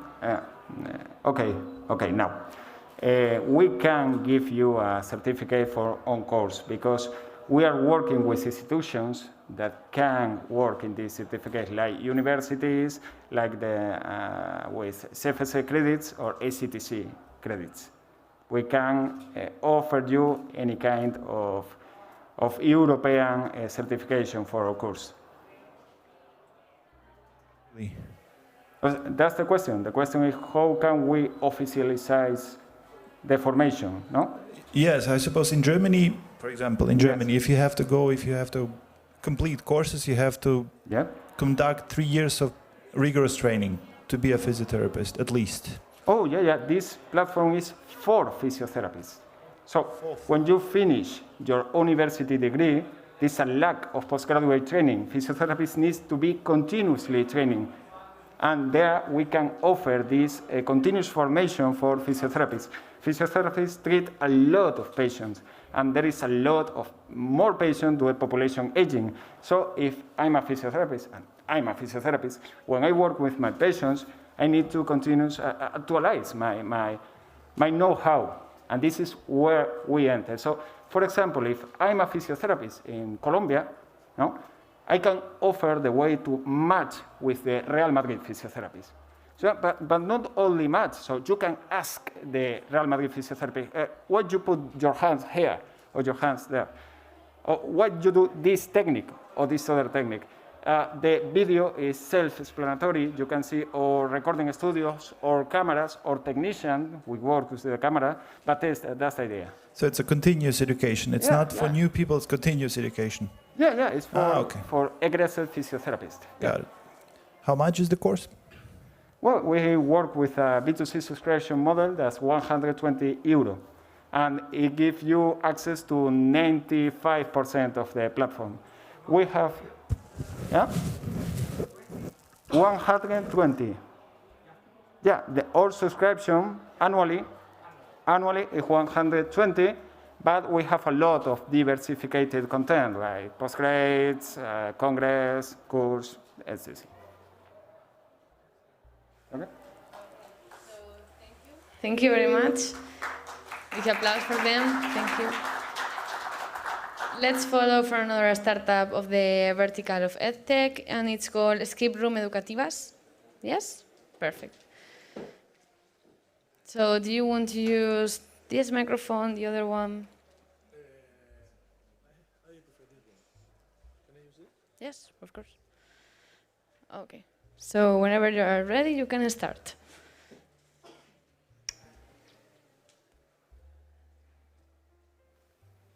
I think it will be forward, no background.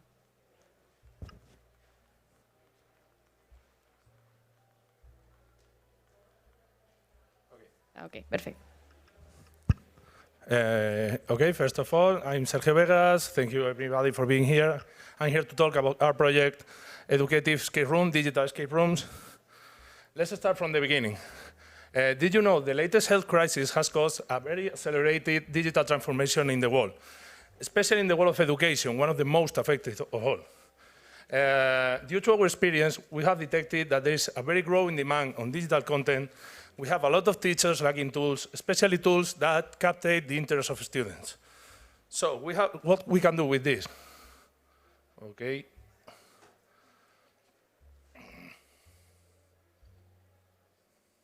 Se está moviendo solo.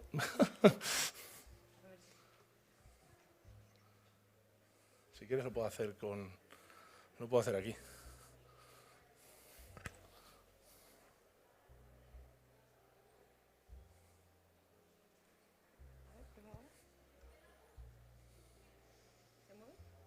No, ya está. Sorry. Bueno. So technical problems. ¿Lo hago desde aquí? Okay. A solution for this, digital escape rooms. We introduce students into digital environments where they can work with their classmates to solve problems, take challenges, codes, passwords, all this using their curricular content and getting a score at the end of it. So what makes this special? We are based on 4 points. First of all, virtual environment. We work with virtual reality, with 3D sites, just to make it immersive. It's gamified, very important. We try to capture their interest and to make them to take them to motivation. And it's cooperative. We make them work in groups, and teacher can see how they behave in different situations, how they take roles, and work with their classmates. And at the end, the teacher gets a lot of data. Data very useful to see how their students are evolving throughout the course. So this tool can be used. Ahora no pasa.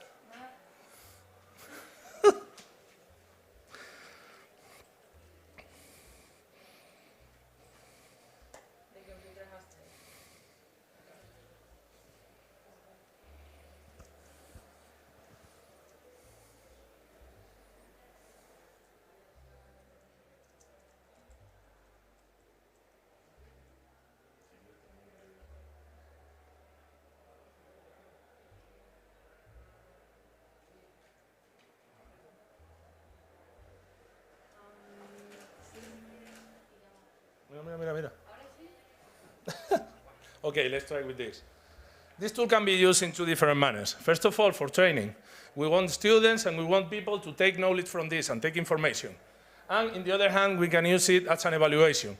We want to test their knowledge they have acquired through the course and test it before exams. So, we are focused in 2, perhaps 3 main customer segments. First of all, teachers. We want teachers to see this as a very useful tool to get into their planning, to use this as a complement in their program, and to motivate the students, as we say. Second, schools. Schools need to improve their offer. Schools need to take advantage from other centers, and we want them to use it. We want them to see this as very innovative and useful tool. And in the third hand, we have companies for team building, onboarding, and that kind of dynamics. This tool has been validated by working with it with several institutions and companies so far. For example, the Red Cross, for example, universities, entrepreneurship programs, and private company like Jose Cuervo who wanted to train their new workers and employees. This comes from the union of two expert companies like you can see here. In one hand, we have 3D Project, a company very focused on 3D environments, on virtual reality. And in the other hand, we have RoboKids, a company that is expert in innovation and education. Together, started to work to take this project, supported by an expert in education from the University of Córdoba. So, if you want to know more about our project, please, you can check our website. You can ask us for more information in our stand. And of course, I'm here to answer any question you have. And you can try one of our sites if you check this code. So thank you very much for listening to me. Sorry for the technical problems. Thanks. Yes. Sorry. So thank you very much. So anyone has any question for them? Yes, over there. Please. Dar el micro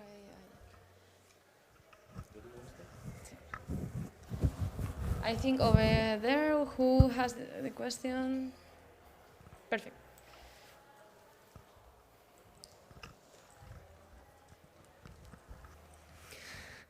Hi. It's a very good idea, and especially implemented in this sector. Okay, it's a matter of joy in technology, and education is always interesting. Just a question: is only for training people, or the result of the interaction is also official, notes for the curriculum in, especially if it's in school or university? We wanted.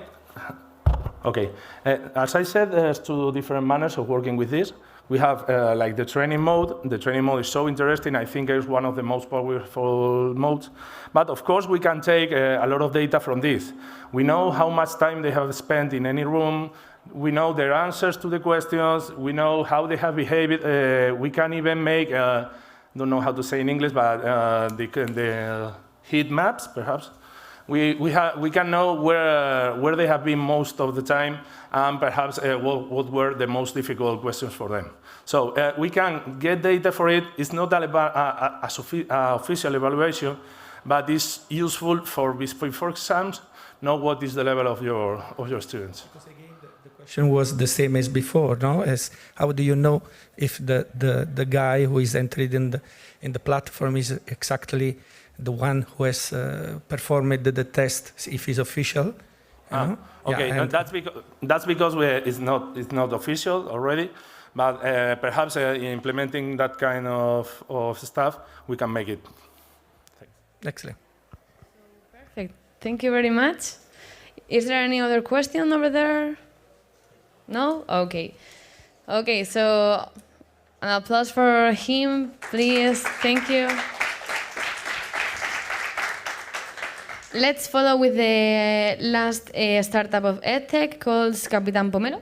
Is it right? Yes. Okay, perfect. Thank you. So, do you want to use the other microphone? Okay, perfect. Yes.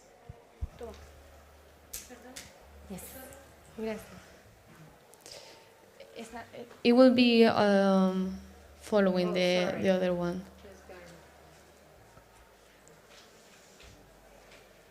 Yes, perfect. Okay. Good luck. Thank you. Thank you very much. Okay, I'm going to ask you for your help now. Can you, the ones that are not having any laptops on their laps, can you stand up, please? Can you stand up a little bit? Yes, please. Let's interact a little bit. We have been sitting down for a long, long time, so let's move our arms and our legs. Yeah, a little bit. Let's now close your eyes and imagine your ideal world. Now focus on your ideal learning system. Now you can open your eyes. Thank you for that. And you can sit down. Yeah. So let me tell you a story about two girls. I don't know the microphone actually, but let me tell you a story about two girls that had the same dream. They come from completely different backgrounds, but they want to have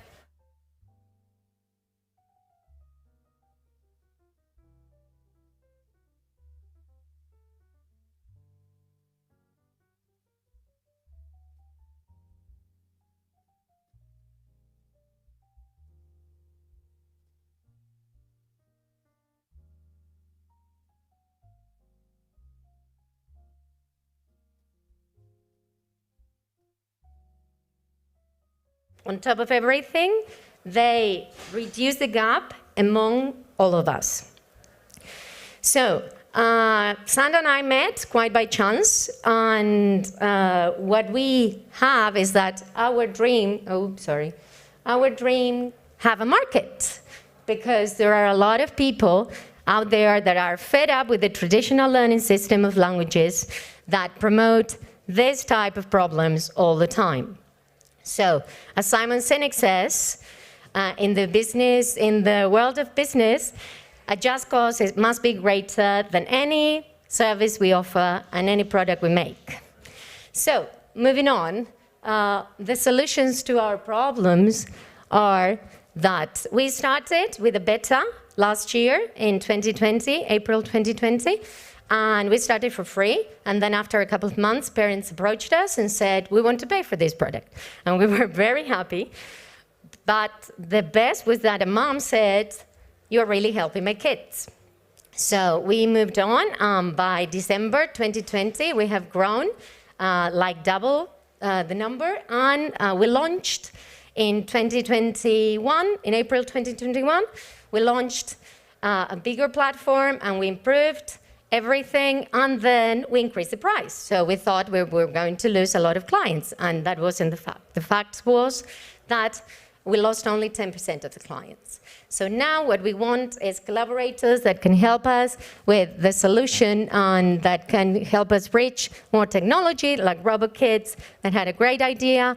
And let me finish by saying that, but quoting Sir Ken Robinson, that says, we cannot really predict the future, but we can help shape it. Thank you very much.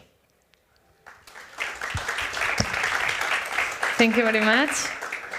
Any questions for her from the jury? Yes, please. So.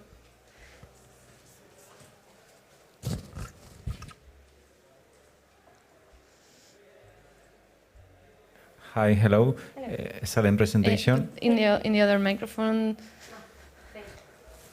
Exactly. This market is very competitive, and there is another players that have reached a lot of money in funding rounds. Yes. How are you going to get a big competitor with them in the market? Because what is your big difference?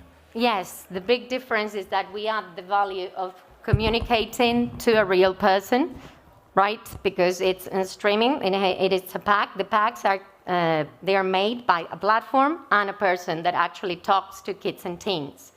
And so in that way, even our competitors say that they are lacking in that respect. When you have an app that can help you learn a language, but then you cannot really use that language for meaningful content, then you forget about it and you don't use it, and that's it. It gets like not relevant. What we do with the kids and teens is that we empower them. They are the owners of their own learning. Our slides and our platform, it's applicable to all languages and to all levels. So in that way, we have very, very little cost compared to the revenues. Is that okay? Perfect. Thank you. Thank you very much. Can you take the microphone? Is there any other question for her? No, so thank you very much. Another applause, please.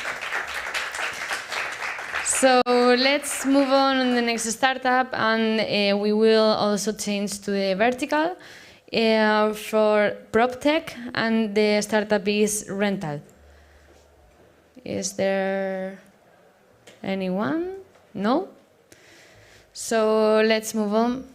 Oh, error.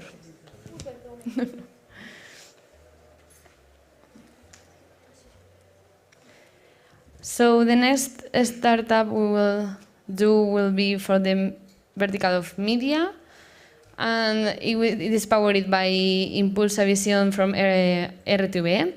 The startup is called Ad Conversion. Yes? Perfect. Do you want to use that microphone, the other one? Okay, perfect. So you can take it.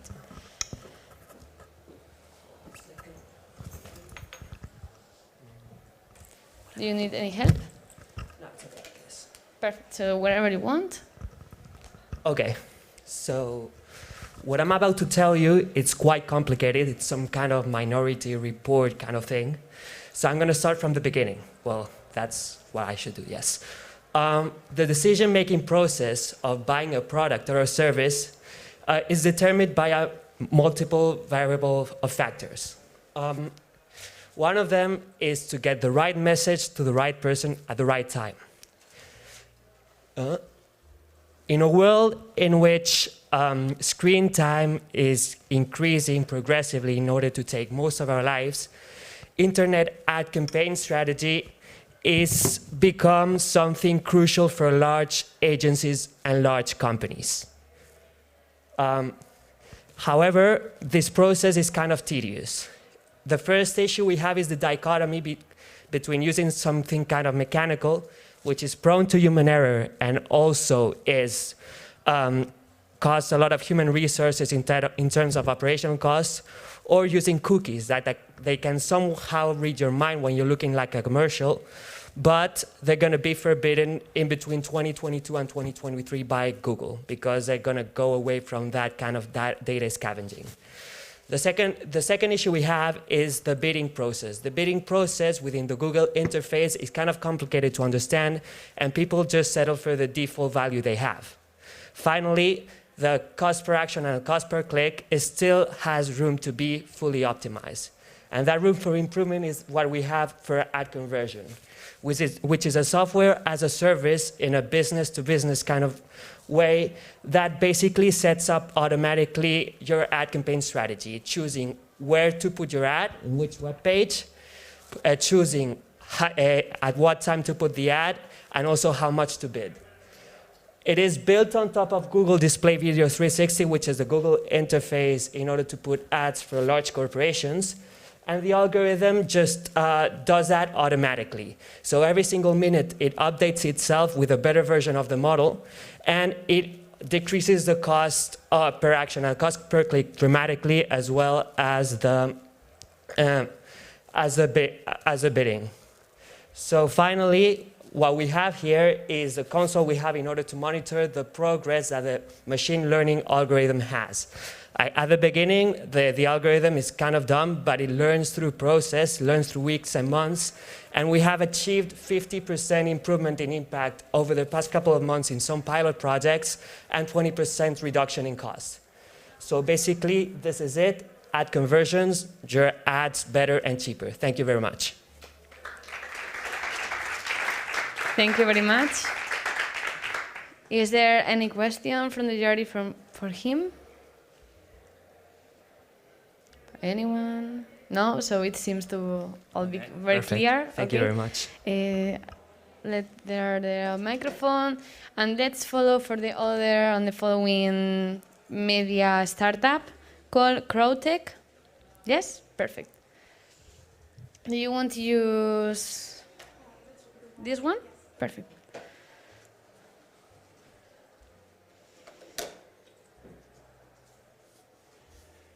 You can have it.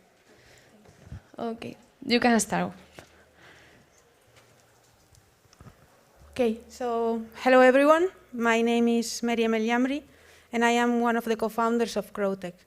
And this is Map of History.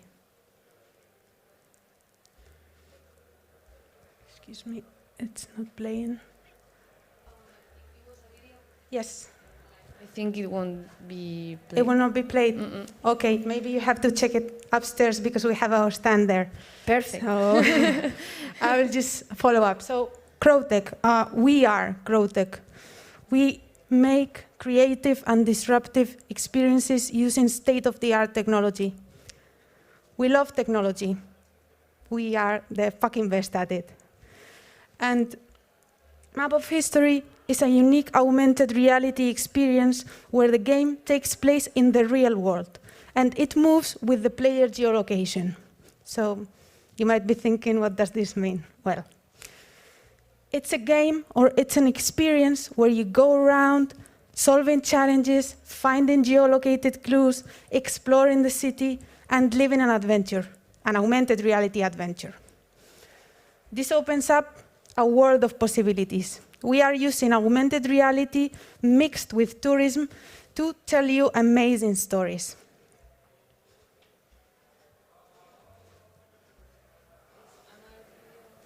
No, don't worry. So, as you can see, this really can be applied to anything. Map of History is an umbrella and can be applied to anything. And we have already done it. We have launched multiple adventures. And they can be as beautiful as you can imagine. Of course, you can play wherever you want. This is also a video, so maybe also you can check it up upstairs. But the idea is you can play wherever you go and wherever you want. So, are you going to be part of our next adventure? Thank you.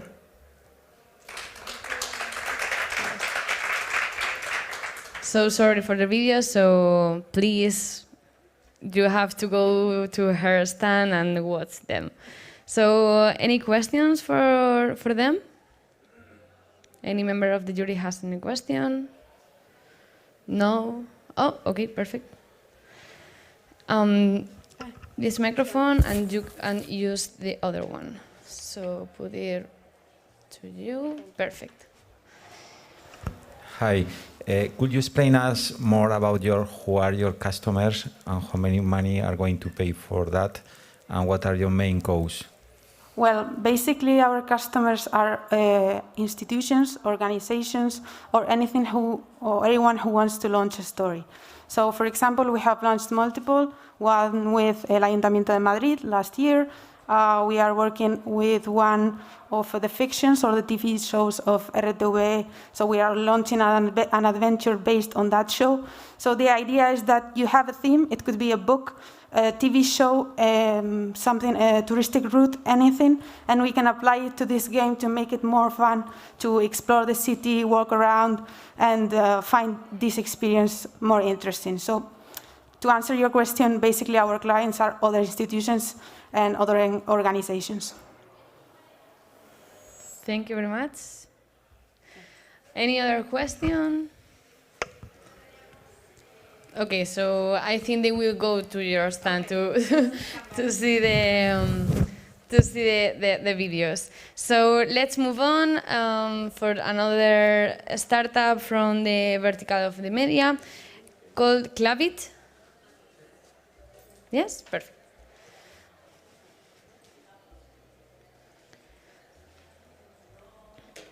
Do you want to use this one? So who has it?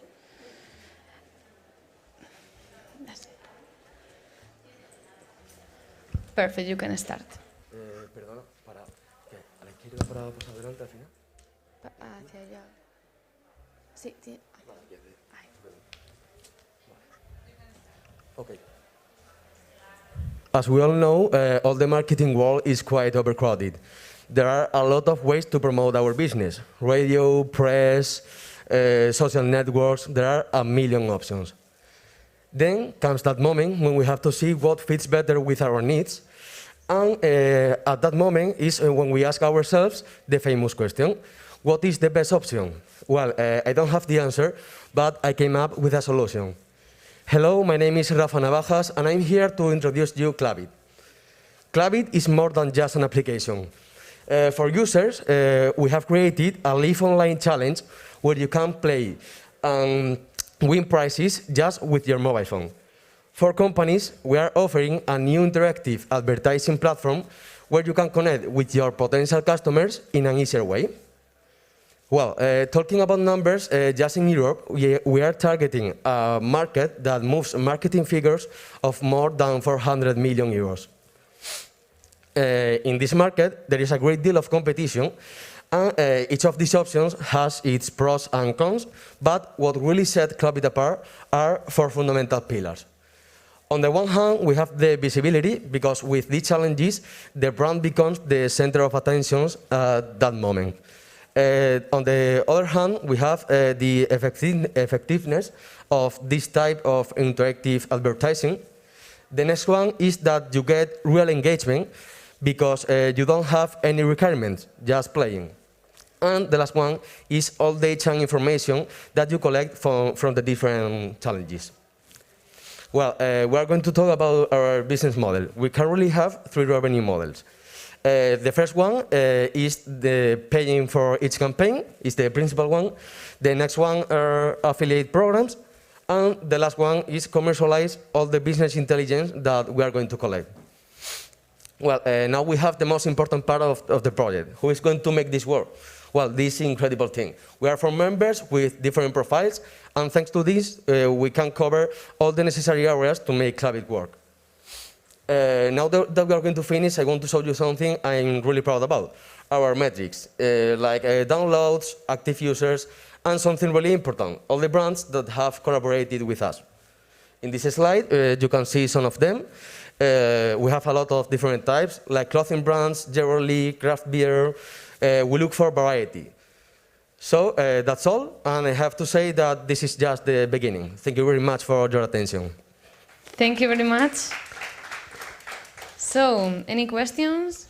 Any member of the jury has any question?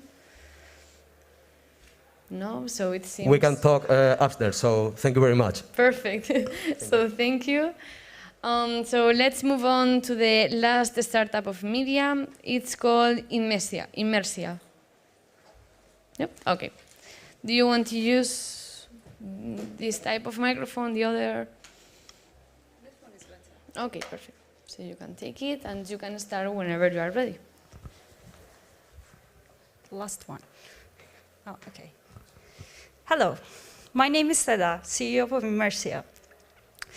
We are creating solutions using data and interactive environments. We are combining technologies like big data,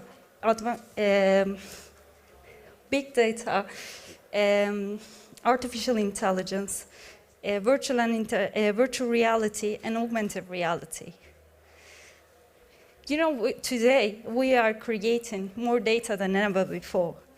And this is an obligation to work with this data, to use this data to be competitive in our business. But unfortunately, this is not happening. What is happening is now people who have their plants, their fabrics, and their machines is sensorized, and they have to work with this data, but they're not used to do that. And we are bringing a solution to here that, giving that tools that helping them to deal with the data in their daily work. Combining these environments, creating tools that are really user-friendly and being it simple for the work. And we call this visual intelligence. This is an example that how we're doing that. For example, that we are taking this kind of interfaces and converting this type of interactive tools and multi-device tools. And also we have our own product to offer this service to the companies, which is perfectly fitting with industries, telecommunications, construction, and smart city sectors. This is the example that we have in upstairs in our stand that we developed for the Radio Televisión Española, a Spanish television. This is a monitorization control panel to see the the FM and OEM towers in the real time and see if they are working or is there any incidents. It's been 3 years that we have created our company, and now we have a very solid team.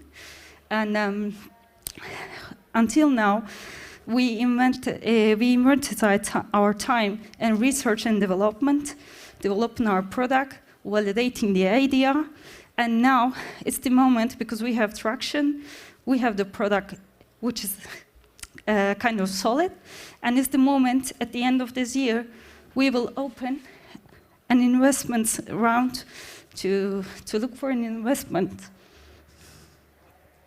Thank you very much. Thank you very much. Thank you.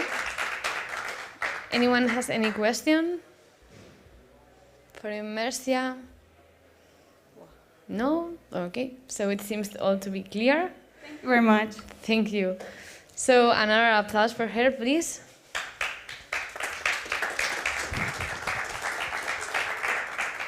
So we are reaching the final of the pitch competition. We are going to listen now to the last startup. It's from the vertical of esports and gaming, and it's called Talent Tech Entertainment. Is it right? Yes? Yes. Perfect. Do you want to use either?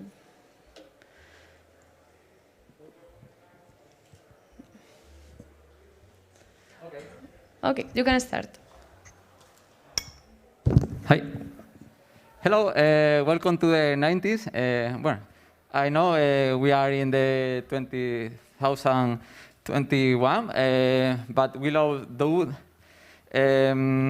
retro things.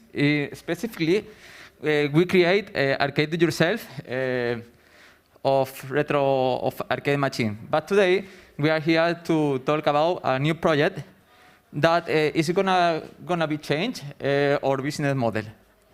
This project is called Loopen. And Loopen has 2 parts. In one hand, Loopen is an operating system to Raspberry Pi to emulate retro platform video games here. By the other side, Loopen is an online marketplace where developers were able to upload their creation and could be acquired by user. Both systems are connected to each other. So users could be create an account, purchase video games of their retro platform. Loopen born with the need to create a legal system to play video games in arcade machines. The system is the next. Talent Tech develop and maintain Loopen. Game developers upload their games. The community purchase or donate for the games. A part of the receipt is come back to the project, to the maintain. We can say that there are 5 steps in this project. The first idea, the second step is the development the idea, create the team, rate the different options, estimate the cost. And right now, we are in the third step, the phase 1 of Loopen. Right now, we have an stable operating system that connects with an online server and download games to play easily in your Raspberry.